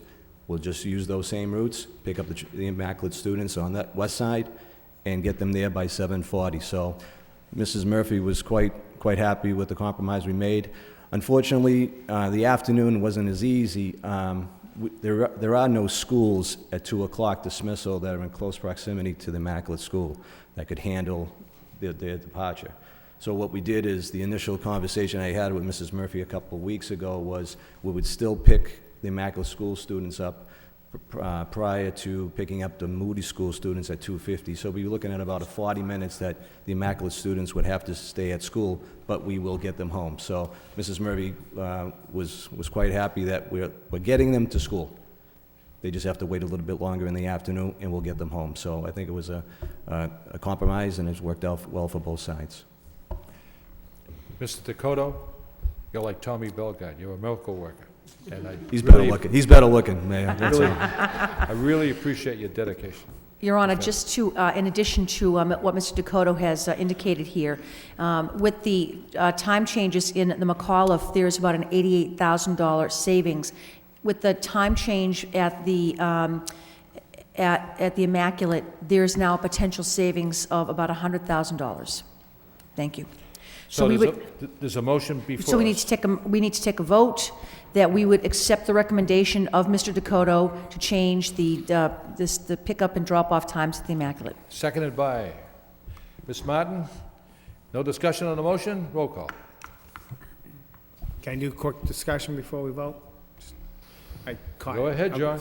Well, I just had to add a comment that I received, and I know a few of us received a few comments, so I just wanted to say thank you to Mr. Dakota for working out a compromise, because it was a concern of a few people that did take the time to contact us. So thank you for working that out, John. Okay. Roll call, please. Mr. Leary, Yes. Miss Martin. Mayor Caulfield, Yes. Mr. Conway, Yes. Miss Doherty. Yes. Miss Fattacante. Yes? Mr. Leahy. Yes. 7 yeas, approved. Moving on with the agenda. Thank you, Your Honor. You're welcome. Reports of the superintendent.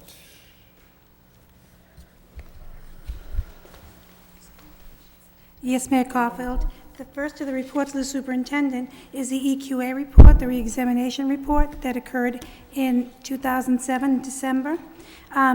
It's a lengthy report that points out the key findings of that particular visit. There were ratings of 72 indicators at that particular time. I'm just going to highlight the key points of the particular findings. Lowell had made significant improvement in 44 out of the 51 indicators, which was improvement of 90%. Of the 8 new indicators, Lowell received a satisfactory rating on 6 and needs improvement on 1 and unsatisfactory on 1. Just to speak a little of the unsatisfactory reports, we did have an unsatisfactory rating in the use of classroom technology. Just to talk about that for one moment, they state in their report, educational technology continued to be an issue in the district since many of the large number of computers available were antiquated and could not support the software for recently revised programs in the district. We know this has been a substantial issue of concern of this committee since we've been through such severe budget cuts, but it is something that was rated as unsatisfactory in this particular report. They also state that this situation may not likely improve due to the fact that there are still budgetary constraints. And so that was a reason that I wanted to bring to the committee, because it is something of great concern in making gains in the area of curricula tied to technology. Also, another unsatisfactory rating is the achievement of the special education students, because the gap of our special education students had not improved at the same rate as other groups, and we had hoped for better results. So the Lowell has fully included special education students in regular education classrooms, but the district did not provide the staffing that needed to serve these children with as much detail and systemic resources. So that is something that was rated as unsatisfactory. So those were the 2 unsatisfactory ratings in the particular report. As you look through this particular report, something that was of great merit was our rating in professional development. The EQA report rated Lowell as excellent in the area of professional development. And just so everybody knows what an excellent rating is for a district, EQA only awards about 0.2% of all the ratings as excellent in 2007. So I'd love to read the quote about professional development, because with the support of the committee and the earnest work of our professional staff, our teachers, everybody involved, it is something that we're very proud of. The team rated the district's provision of professional development as excellent, a model both exemplary and replicable. In general, the district established strongly enabling conditions to place, retain, and develop a skilled and capable staff. Lowell's professional development program set a standard for effective use of resources to accomplish district goals, and the evaluation of program demonstrated its effectiveness in teacher retention and qualifications. So that particular finding is the work of all of us, teachers, people who support staff, administrators, and so that's something I wanted to highlight. Superintendent in her report does actually include a rating sheet, colored rating sheet at the end, that talks about the improvement from the 05 visit compared to the last report, so you will see the growth by standard. Because we look at how we rate according to other urban districts, there's also a paragraph that states that Lowell demonstrated the largest improvement in MCAS scores amongst all 10 districts and is now the 3rd highest scoring urban district. So I wanted to make that point known to to everybody here and to the general public that that is a growth that we've made over time. So in essence, some of the general conclusions of the EQA team speaks about how 17 schools made AYP in 2007 compared to 5 in 2006. 19 schools made AYP in mathematics in 2007 compared to 6 in 2006. That our performance on MCAS improved except for in grades 3 and 7 at a greater rate than the state. Our English limited English proficient students exceeded the state average, which is something that we're very proud of. That's happened 2 years in a row.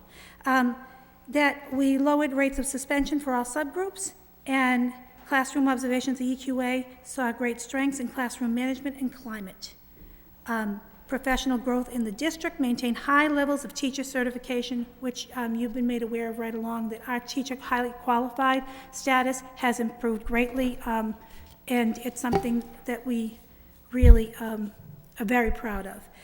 Of course, we'd like to look at the challenges and recommendations for the challenges and the work that we need to do, because all of our work needs to continue with in earnest. So I want to look at the challenges also. General finding. They said that the use of data centered of identification of priorities and improvement was the center of planning in the Lowell Public Schools, and that was something that they thought was a finding of merit. We look at focused improvement by looking at data, and how we decide about professional development is based on student data. And so that is something that they found as a finding and a As this district strengthens building capacity, it's shifted in time from a central management to a more site-based management. And that's something that we've been trying to do as a system over time, that our central office works as collaboratively as possible with our principals, and we know that we work in tandem as much as we possibly can. They also pointed out 3 challenges for the district that we need to look at specifically for the re-examination period. We need to work more diligently on the articulation between the middle schools and the high school, so the vertical articulation piece is something that we have to look at and problem solve in a very proactive manner. And so that's a key issue that we need to work on.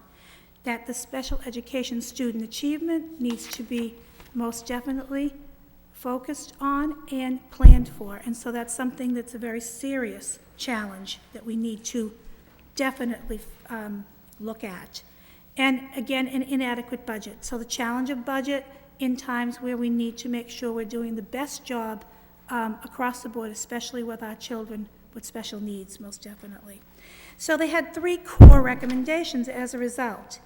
They say that we should promote and support consistency of implementation as a K-12 district. So specifically look at that articulation throughout the high school and make sure that a better job is done in that regard.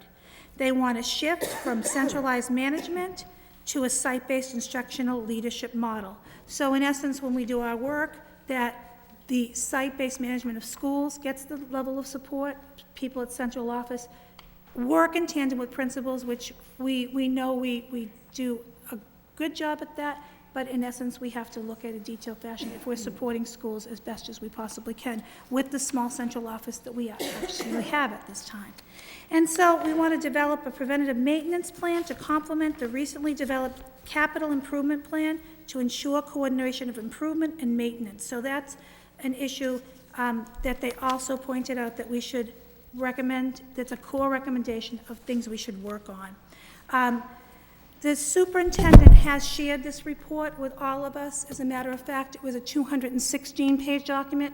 I know that you all have a copy of it.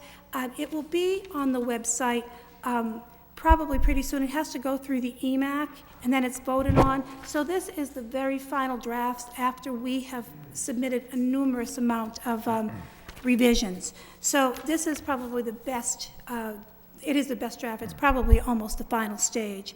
So we have looked at it in central office. There has been an overview for our principals and our leaders, but we know that in our action plans, we need to look specifically at those core recommendation areas, and we have to develop plans and bring them through all of you on what in fact we're looking at in the short term, because we are, going to be looking at budget very shortly, and the long term. So short-term, long-term plans specifically in the areas of special education and technology, which were at unsatisfactory ratings. So lots of information. I welcome questions. Would there be a discussion on this report? I very briefly would say that this is an excellent yardstick for the new superintendent of schools to follow through. And Madam Superintendent, I appreciate the report you just gave us, but I'm looking through many of these reports, the satisfactory, satisfactory, satisfactory, satisfactory, and working all together. We like to bring it up to excellent if we can. So, yes. So one more thing. I just wanted to speak a little bit on a personal level. I've been reading reports of this nature, especially as a bilingual educator in compliance for 30 years. This is my 30th year. This was a pleasure. To see a group led by a city that cares so much about their youth, to see progress when you're really being looked at with a fine-tooth comb. And so to see this, although we have work to do, and we take those challenges extremely seriously, but it was a moment of celebration to say all of us together had made this kind of progress. And for the people who are working every day with children and the people who lead those children, I just want to take one moment to celebrate that we have made progress as a group, and we know that it's never enough until every child graduates from high school and is ready for whatever they dream of without remediation. So we take that seriously, but most honestly, this was a good report. So just a moment to thank everybody who's out there, that we've done some good work. We will do more. Any other discussion? Accept the report as a report of progress and place it on file. And this is an excellent report, and we should always welcome the Commonwealth of Massachusetts to come in and evaluate us, and it's very, very important. But I do want to say that I had the pleasure to be at Lowell High School yesterday with Susan Mulligan, and I was introduced to a young man from Centerville, God's country, who's going to MIT. And I believe that there might be 2 or 3 more going to MIT. And I was very impressed with the high school, the discipline at that high school, and the programs that I've seen. And I was thrilled for that young man. So. Well, Your Honor, the child is from Centerville, so I am not surprised that they're going to MIT. Okay, I won't argue with you. Okay. Second on that motion to accept the report. We accept it. Oh, I thought you needed a second. Oh, okay, sorry. Okay, moving on with the agenda, Madam Superintendent. Okay. Your Honor? Yes. Could I ask that we take one of these reports out of order, because there's someone in the audience that's been Suspension of the rules. been waiting for a report? Go right ahead. Okay. No, we so have to have a sus- suspension of the Okay, rules. suspension of the rules. Move to Thank you. suspend the rules by Ms. Fattacani, second by Ms. Doherty. All in favor, signify by saying aye. Aye. Any opposed? Suspensions are in order. Okay, I just asked that if you could go to the Challenge Unlimited report. What, the Thank you. Challenge Unlimited? Yes. Certainly. In answer to the motion that was made by Mr. Leahy on February 6, 2008, requested the superintendent and appropriate special education staff provide a report informing the committee why the resources of Challenge Unlimited in Andover, Massachusetts are not utilized by the Lowell Public Schools. A report was provided by Special Education Director Deborah Westerway. Ms. Westerway, in her report, talked about the fact that since 1996, we were unable to fill the position of physical therapist. To enable us to provide those services, the services at Ironstone Farm were utilized instead. Since we have been able to hire the physical therapist that could give that kind of service to the children that meet the IEPs, in essence, then changed the service of using Ironstone Farm. As a result, Deborah Westaway visited Ironstone Farm to get some current rates for the program, and she had talked about how, in essence, it's about $48 an hour. It would probably cost for a group of 7 students for 36 weeks of therapy, $12,096 a school year. And so she said the total cost for 7 students would be essentially $18,000 with the staff that goes to meet with them. So in answer to the request, this is the information provided by Ms. Westaway, and she also states that all the students with severe disabilities are currently receiving therapy as indicated on their IEPs, and the services of Ironstone Farm would no longer be necessary, and that is why there was that adaptation in the service provided. Any discussion on that report, Mr. Leahy? Sure, thank you. First of all, in full disclosure, I have to say that I am personally involved out there through my daughter. But with that said, I read the report, and I just have to state that I can't believe that the greater benefit for a few of these children, I just can't imagine that we can't work something out. Tonight, we worked out problems with one Lowell, thanks to Superintendent Murphy. So I would really urge that we stay on this. If we had any questions tonight, there's a member from Ironstone Farm here tonight. But I've looked at the numbers. I know we could work something out with transportation. 3 hours a week for some of these children, I think the benefit would outweigh the loss of time in the classroom. So I would just urge that we continue with this and try to find a way if we can make it work. So I would ask that of the committee. Thank you. Mr. Conway?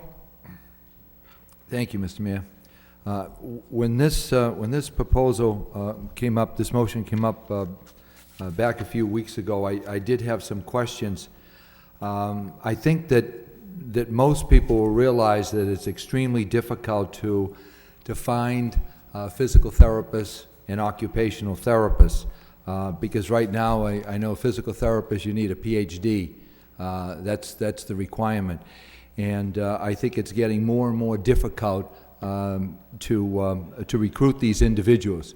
Now, the issue I'd like to ask a question as far as have we been in compliance with our IEP in regards to physical therapy, occupational therapy, and speech therapy? Mr. Conway, according to this report, it stated that yes. I believe we're out of compliance at the Green Ulch. Yeah, let me ask Ann Murphy. She always knows the details of special education in a much... And I have some more questions here. Okay. Yeah. Okay. We have a full complement of physical therapists. We have been short speech therapists since the beginning of the year, and that has been a concern. We've done lots of outreach, and I believe that we've discussed it at a special education subcommittee meeting. An occupational therapist, we lost a staff person during the school year that had been hired, and we're currently contracting with Greater Lawrence Educational Collaborative to provide those services, but we do owe compensatory services. And how would those services compare with Ironstone services as far as the cost factor is concerned? The students that we have previously contracted with Ironstone's Farm are the students who are multiply involved. They are our PDD population. At one time, we had some grant funding that allowed us to take a couple of our PDD classes and have them go out and certainly get the benefit of the services from Ironstone Farms. When those grant opportunities ceased, we could no longer do that. And there was a real concern about students missing 3 hours of instruction every week. Certainly, you know, we want our kids to be in school. However, we know that Ironstone's Farms, they do a wonderful job for our kids. And if we had been short physical therapists, and we had been short for those students who are multiply involved, we would certainly look to partner with Ironstone Farms again. I think that if we take a look at, again, physical therapists, if we see that there's a resignation of a physical therapist or an occupational therapist, it can literally take 6 months, a year, sometimes even 2 years, or even longer than that to find an individual. So I think that this particular program, I have observed this program. Matter of fact, I went out after the motion and I met with some of the staff and I watched what was going on. And there was it was a unique program, very unique. And I would encourage all of us to go out there and take a look at that program. It's very unique. I do have another question as far as the transportation is concerned. It's my understanding that transportation was free from Lowell, that the individual who owned and I think that maybe we can ask a question of Ms. O'Brien on this. I understand that the transportation was free, and then when the company was sold, that it was also put into the agreement that it would continue. Maybe Ms. O'Brien, Mr. Mayor could. Sure. Thank you. Is this correct? Yes, thank you for letting me speak. Thank you. Yes, it was Transcom, and I don't know if Transcom is still the transportation company working with Lowell, but when Bill Covalucci sold Transcom, it was in the agreement when he sold that Transcom would continue transportation services for children from Lowell to Ironstone Farm at no cost, that they would donate those services. Is this...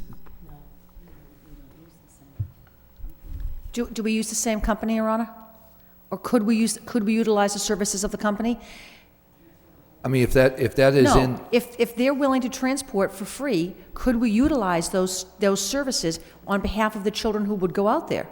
I would have to check with you. We're currently using SPNR Transportation as the special ed provider, Atlantic Express, and there was another provider prior, probably 3 or 4 years back. I would just have to check with those vendors and just see if they're still in the area and offering that service. Could I make a recommendation on this particular issue? Why don't we pass this to the law department, make sure that we're covering all the bases, and I definitely support that. Mayor, can I make a recommendation? I mean, I agree with what you're saying, but why don't we send all this to the special ed subcommittee? We haven't had a meeting in a while. There's a lot of updates on IEPs, et cetera, that we should be doing. A lot of questions, but maybe we could pull together this information. I think, horses are cool, obviously, and I know they have great benefit. This is something I think we need in greater detail and really have a long, in-depth, and thorough conversation. So I make a motion, if I could, Mayor, to refer all of this to the special ed subcommittee. Thank you. Refer this report that's before us. Refer the report, and I think Ms. Doherty and the special ed subcommittee needs to have an updated meeting. Anyway, we haven't had one this year. It's in the middle of March. It's time anyway. Second? I'll second that, Your Honor. Seconded by Ms. Fattacani. All in favor of the motion, signify by saying aye. Any opposed? Motion carries. One small statement, Your Honor. I just refer my colleagues back to some contracts that we voted. NFI of Massachusetts, $70,000 for 2 students. Harbor Schools, $25,000 for 1 student. And in comparison to the Challenge Unlimited, $18,000 for 7 students. I have not seen the Challenge Unlimited video, but I have seen other videos similar to this. And the full experience the child receives from this type of therapy is amazing. And yes, we don't want our children to lose out on the school day, but I believe that it's an educational experience in and of itself, and it provides enormous benefit to these youngsters. And if we could utilize this program when we are not, especially if we are not able to find physical therapists for our severely challenged students, then I don't understand why we haven't. I didn't realize it was an issue. I'm looking forward to the report from the special ed subcommittee to make some recommendations to the school committee as to how we could utilize the services of this program. Mr. Conway, then Ms. Spott. Just to make one clarification here, it's my understanding that at this particular time, Ironstone services approximately 450 students, which is incredible. But I think what is even more incredible, that those 450 students represent 85 towns and cities. So as I said back a few weeks ago, what do these towns and cities know that perhaps we don't know.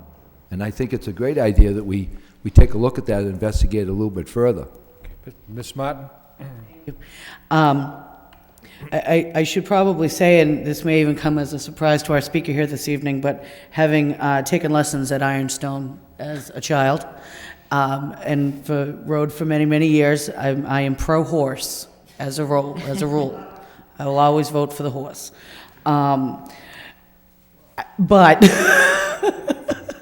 I just want to say that certainly there may be many, many districts that, you know, are sending their children to this service because they have not been as effective as Lowell has in filling these physical therapy positions, in spending the money, in trying to recruit as aggressively as we have. I think that, and I have friends whose children have participated in the hippotherapy program and rave about it, absolutely, at their own expense, because they thought so highly of the program. But I just want to be clear that, you know, special education, every individual education plan is very specifically geared to meet the specific needs of that child based on their challenges, their disabilities. It's a very comprehensive process that involves a great deal of expertise and a great deal of work together from team members to craft a plan that is specifically geared to take that child as far on their educational course as we can. I think that if we're serving those children in the most effective way, and that's the most important thing, if their IEPs have been developed, they're legally binding documents signed by parents, signed by a school district, my sense is that this is taking away from them what has been crafted for them and kind of, you know, substituting our idea of what we think is best. You know, again, I don't profess to have any great expertise in special needs and in this type of programming.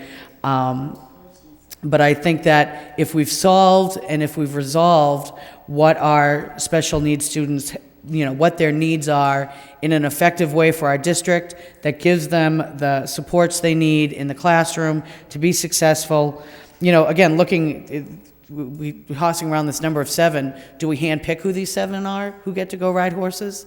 I mean, if we're not making this decision based on actual need of the students, which would have to be the case, I don't know, do we have a lottery? I don't understand how we implement this with any kind of fairness if it's simply a matter of us kind of imposing this as an additional program when a student's IEP does not require it. So I'll look forward to the special ed subcommittee. And I'm sorry, I really still dig the whole horse thing. May I speak?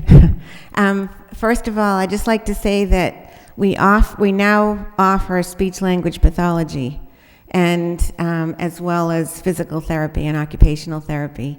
The proposal that we had made when we spoke with Debbie was for a speech-language pathology because we understood that that was a shortfall, and also for occupational therapy.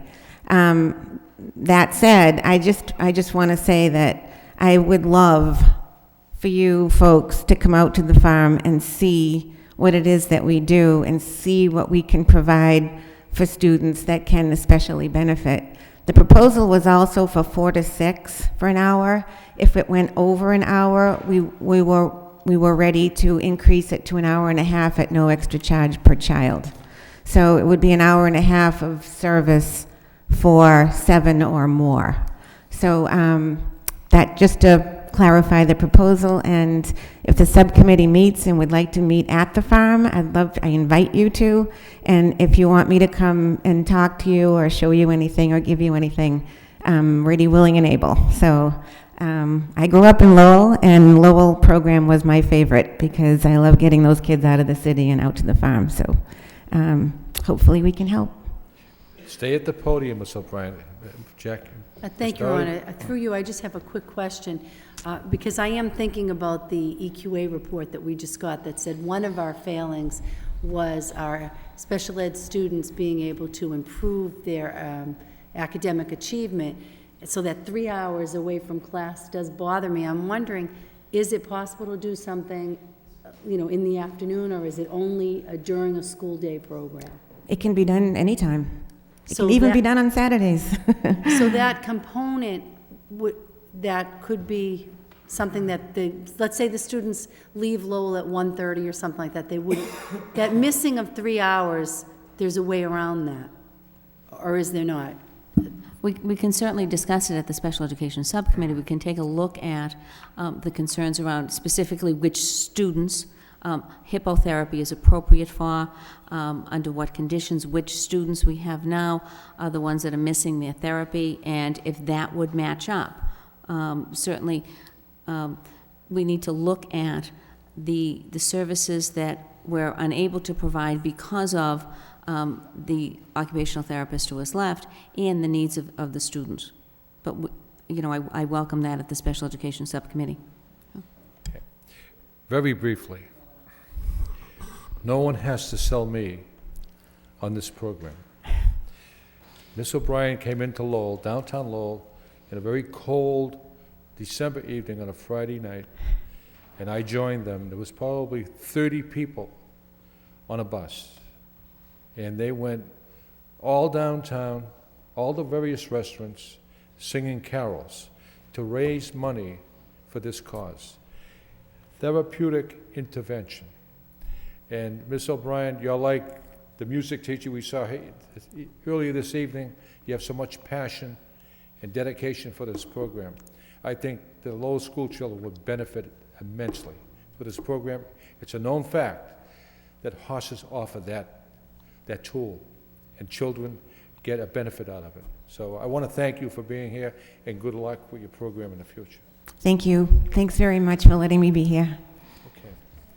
Any other discussion? Okay, let's move on with the agenda. We're on 2, report number 2. I don't know where I am right now. Report number 2. Report number 2, please. The next report that you have in your packet is the I-Cubed report. This is a report of the culmination of the work that's been done in math and science coaching and content area studies in conjunction with Andrew Chen, who has been an instructor in mathematics and science to a number of our administrators and teachers to build content knowledge in mathematics and science. As you can read by Superintendent Baer's exuberant report, the conference was very well attended, but the most exciting part was it was Lowell teachers presenting to Lowell teachers and administrators, and it was a very professional conference run by our own people with the knowledge of high standards and high achievement in mathematics and science. And I believe you received a T-shirt in your Friday delivery, as well as you have the full program of what happened that particular day. The presentations, the poster conferences were extraordinary, and it again speaks to the dedication of our staff and how, in fact, when we study a new area, how they rise to the highest achievement level. So I just wanted to share that with you all. Motion to accept the report as a report of progress, Your Honor? Second by Ms. Doherty. All in favor, signify by saying aye. Aye. And opposed? Report has been received and placed on file. John? Thank you. I just wanted to add that with all the with everything going on with the superintendent search and everything, that I know a few of us tried to make this, but this was very important, and I heard it was very well run, and it was very much appreciated. So I did want to say thank you to everybody involved. I'm sorry that a few of us couldn't make it because of everything going on, but it was very important. Thank you. Okay, report number 3. The next report that you have is the Kindergarten Visitation Day report, in answer to a motion by Ms. Martin, I believe, where we were looking into the intricacies of how much outreach is indeed done to get parents to attend that kindergarten visitation piece. This states that the parents were invited before a February 7th date that happened in many of our buildings. The Parent Information Center publicized the event, posted the information on channels 22 and 8. Flyers were translated into multi-languages that we need in our community, and distributed to local agencies. And we were prepared for that particular day and announced on connected phone calls. So there was a great deal of outreach. The Kindergarten Visitation Day was attended by approximately 100 families, and also as a result, additional dates were offered for parents who could not make it. I don't know if any of you have further questions about other efforts that were made for us to be able to communicate better with parents. Any questions? Any discussion? Only one quick comment. I appreciate the report and very much getting a better sense of the overall marketing of this event. Just want to say, perhaps in the future, we'd be better served if we didn't schedule field trips on Kindergarten Visitation Day. Just a little something to think about. Thank you.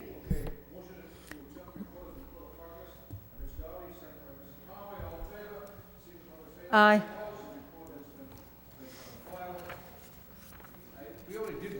Yes. Yes, we did.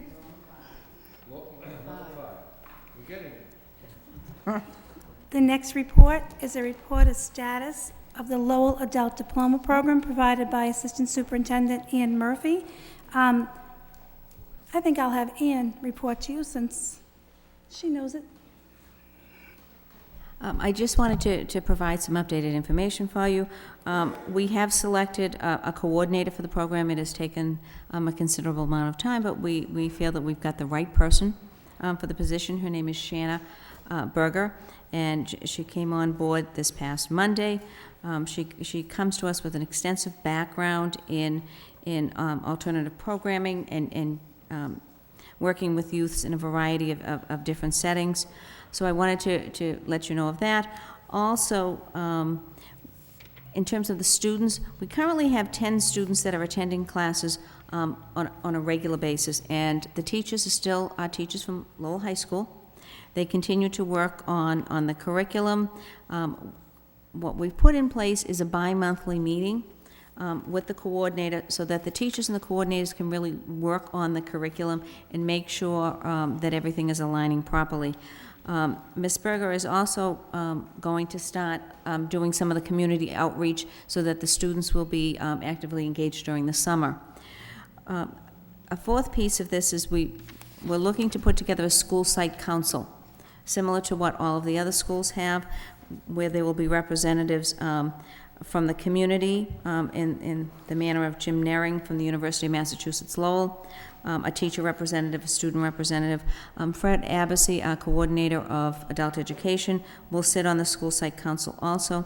And the council will really look at some of the day-to-day operations and look to refine and make sure that the program is really addressing the needs of the students as well as the level of expectations that come with getting a high school diploma.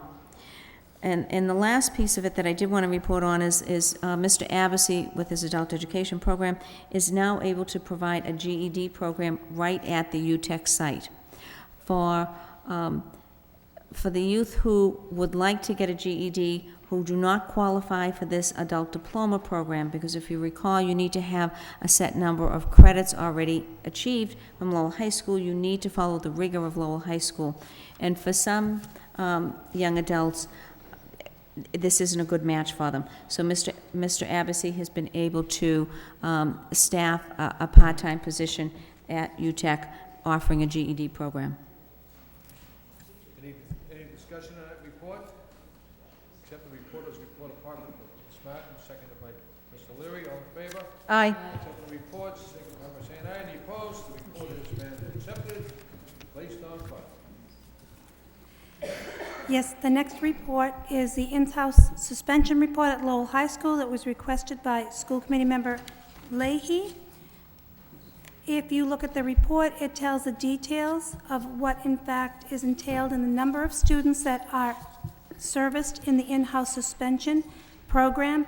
To date, this particular school year, we have a total of 2,696 students as of March 7, 2008, that have received the services of the in-house suspension.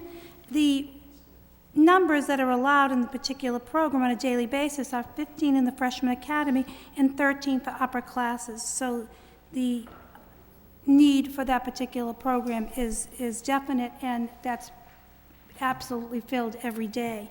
And just so you know, the process for getting a child to be included in in-house suspension is that it begins with the housemaster.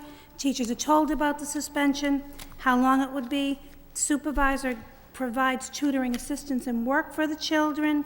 Students are informed of the rules, and they need to make sure that they sign a contract, that they definitely adhere to the rules and complete what is assigned of them. When the suspension is completed, students are responsible for giving their work to their classroom teachers, so they get credit for the work. So it's definitely a measure where it has the accountability piece going back, and then they'll get a suspension completion notice, so the process is delineated and consistent, and we do fill that on a regular basis, so it's a very important program at the high school.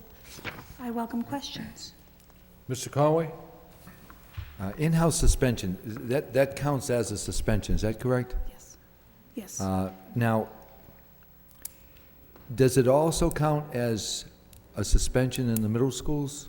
I mean, it's my understanding that some of the middle schools, when someone is put in-house, they don't consider it a suspension for their log. Do you know if that's true or not?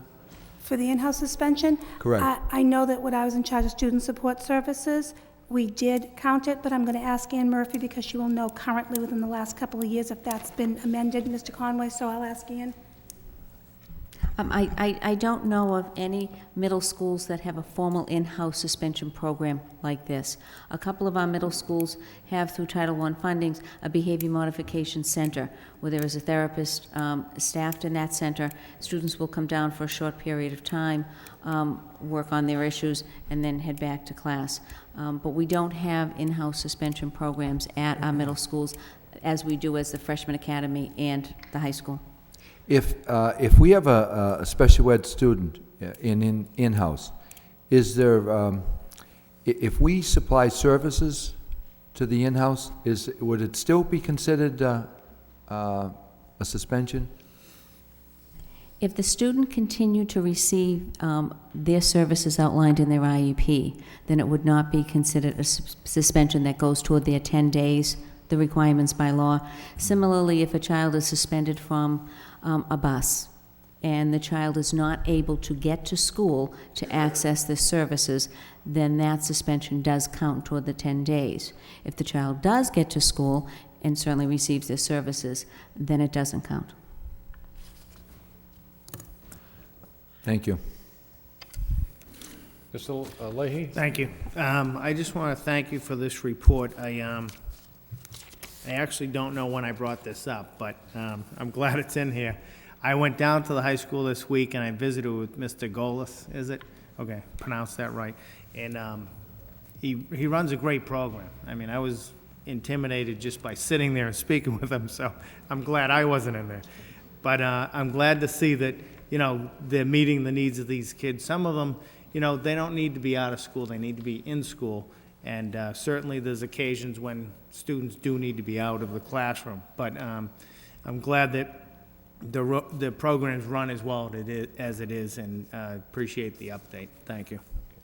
Any more discussion on this particular in-house suspension? If not, accept the reporter's report of progress by Ms. Doherty, seconded by Ms. Martin. All in favor, signify by saying aye. Any opposed? The report has been accepted and placed on file. Food services, I believe. The next report is about food service. Yes, we have not talked about food. I think it may be the only area we have not covered this evening. But you have in front of you a report prepared by Jay Lang, Assistant Superintendent of Finance and Operations, that answers a motion by Ms. Connie Martin, who is asking about the problems that may have been encountered when we changed the school lunch program at the beginning of the year, and how, in fact, we could make better implementation across the district. According to the report provided by Mr. Lang from Mr. Degnan, Food Service Director, that in fact, we do have 3 options that are allowed for children in middle school and elementary school, and that occur on a regular basis, a minimum of 3 options. And as at the time of the particular motion, there was concern about how much more time it was taking. It was taking time away from children's eating time, because it was a change that we were providing 3 choices that was more extensive.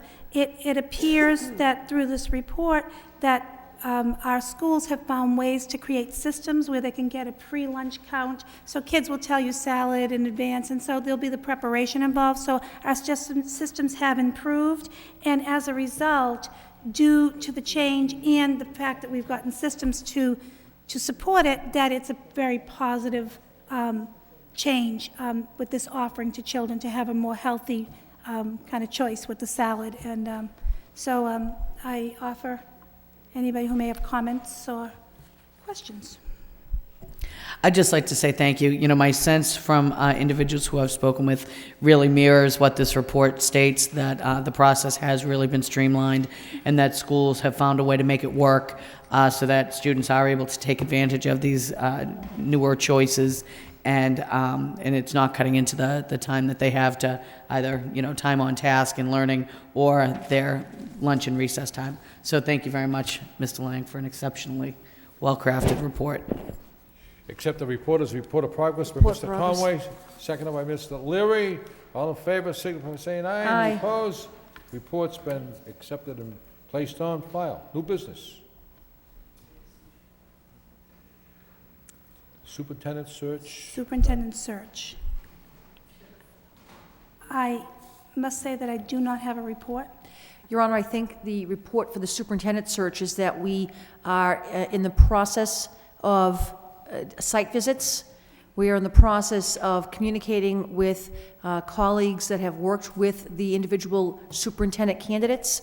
I believe a couple of my colleagues are taking the big trip to Norfolk and to Connecticut sometime this week. I believe that tomorrow at 11:30 also, Your Honor. Some of us will be in the school committee conference room on Merrimack Street, and we'll be hearing from the school committee members of that represent one particular superintendent candidate. So the report, Your Honor, would be that we are in an ongoing process in the superintendent search. And I do know that everyone is doing their homework, doing your homework very well. You're driving to Connecticut, a 3-hour ride. I was at the high school with Susan Mulligan. Dr. Bonner was there.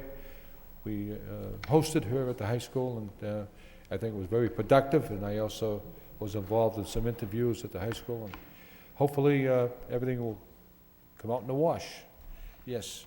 If I could just add briefly, we will be having a guest from the Lowell Sun going with us on our trip to Connecticut in the morning. And if this meeting doesn't end soon, we may just leave right from here. Thank you. So there's really no report to record, and That was it, Your Honor. just a voice report. Yes. Barnum School closing and relocation of the Margaret Colgate Library. We already did that. Well, actually, in terms of the library, Ms. Fataconti has already referred this to the ad hoc building naming subcommittee about 1.5 years, maybe 2 years ago, so. Okay. Parochial school transportation, Immaculate Conception School, we already did that, right? Wow, we're really. Consideration of the statute disclosure. Your Honor, I make a motion to accept the report from our attorney, Attorney Hall, and place it on file, Your Honor. Accept the report and place it on file by Ms. Fatacanti, seconded by Ms. Dougherty. All in favor, signify by saying aye. Aye. Any opposed? The report is placed on file. Convention conference requests. Make a motion, Your Honor, that we take them in their entirety. Motion to take both convention and conference requests by Ms. Fatacanti, seconded by Ms. Martin. All in favor, signify by saying aye. Aye. And we need a roll call. Yes, Roll call. definitely. Mr. Leary, Absolutely. Ms. Martin, Yes. Mayor Caulfield. Yes. Mr. Conway, Yes. Ms. Doherty, Yes. Ms. Fatacante. Yes. Mr. Leahy. Yes. 7 yeas, approved. Communications. Make a motion to accept all communications, Your Honor. All three? Yes, I just want to talk on one. certainly. The Deborah Roundtree memorial that they want to do at the Lincoln School, I'm very in favor of that, and I'd like to see that come to Then fruition. that should go to the building naming Yeah, subcommittee, Your Honor. so I really... Make a motion to send item 2 Yes, to the building naming subcommittee. thank you. Yes. Also, if I could draw attention to item 3, that is a letter that's been requested from the school committee in support of the city managers. They're applying for a grant. It's the round table on substance abuse and prevention, and they're asking for a letter of support from the school committee. And it's under the, in the communication. Mass Department of Public Health is who the letter is addressed to. Then I would ask, Your Honor, that we direct the superintendent of schools as our secretary to draft a letter of support for this program. Second. Is that in form of a motion? Yes, it is, Your Honor. Second. Motion by Ms. Fattacani, seconded by Mr. Leary. Why don't we take a roll call on that? Thank you. Number 3. Can I have a second on her motion to refer to the naming committee first? That was Okay. Ms. Martin, seconded that one? Second, Ms. Martin. Okay, now. Mr. Leary, Yes. Ms. Martin, Yes. Mayor Caulfield, Yes. Mr. Conway, Yes. Ms. Doherty, Ms. Yes. Fattacante, Mr. Leahy, Yes. 7 yeas, approved. So now we're going to take all 3, accept all 3. Yes. I'm sorry, I just wanted to point out the first letter in communication from the McAuliffe Family Association. I think we all got a copy of that, and the superintendent did do a follow-up apology. But I just wanted to formally say, because the Transportation Subcommittee had to move quickly in order to inform kindergarten parents before registration about the time change, that was an oversight, and that in the future, the committee will work hard to make sure our parents are notified before we have a decision that will have, when we have a meeting that has a decision that will impact families that much, to let the families know going forward. But there was a motion made to adopt or accept the communications, all 3. Who made that motion? Ms. Fattacani, who Yes. seconded the motion?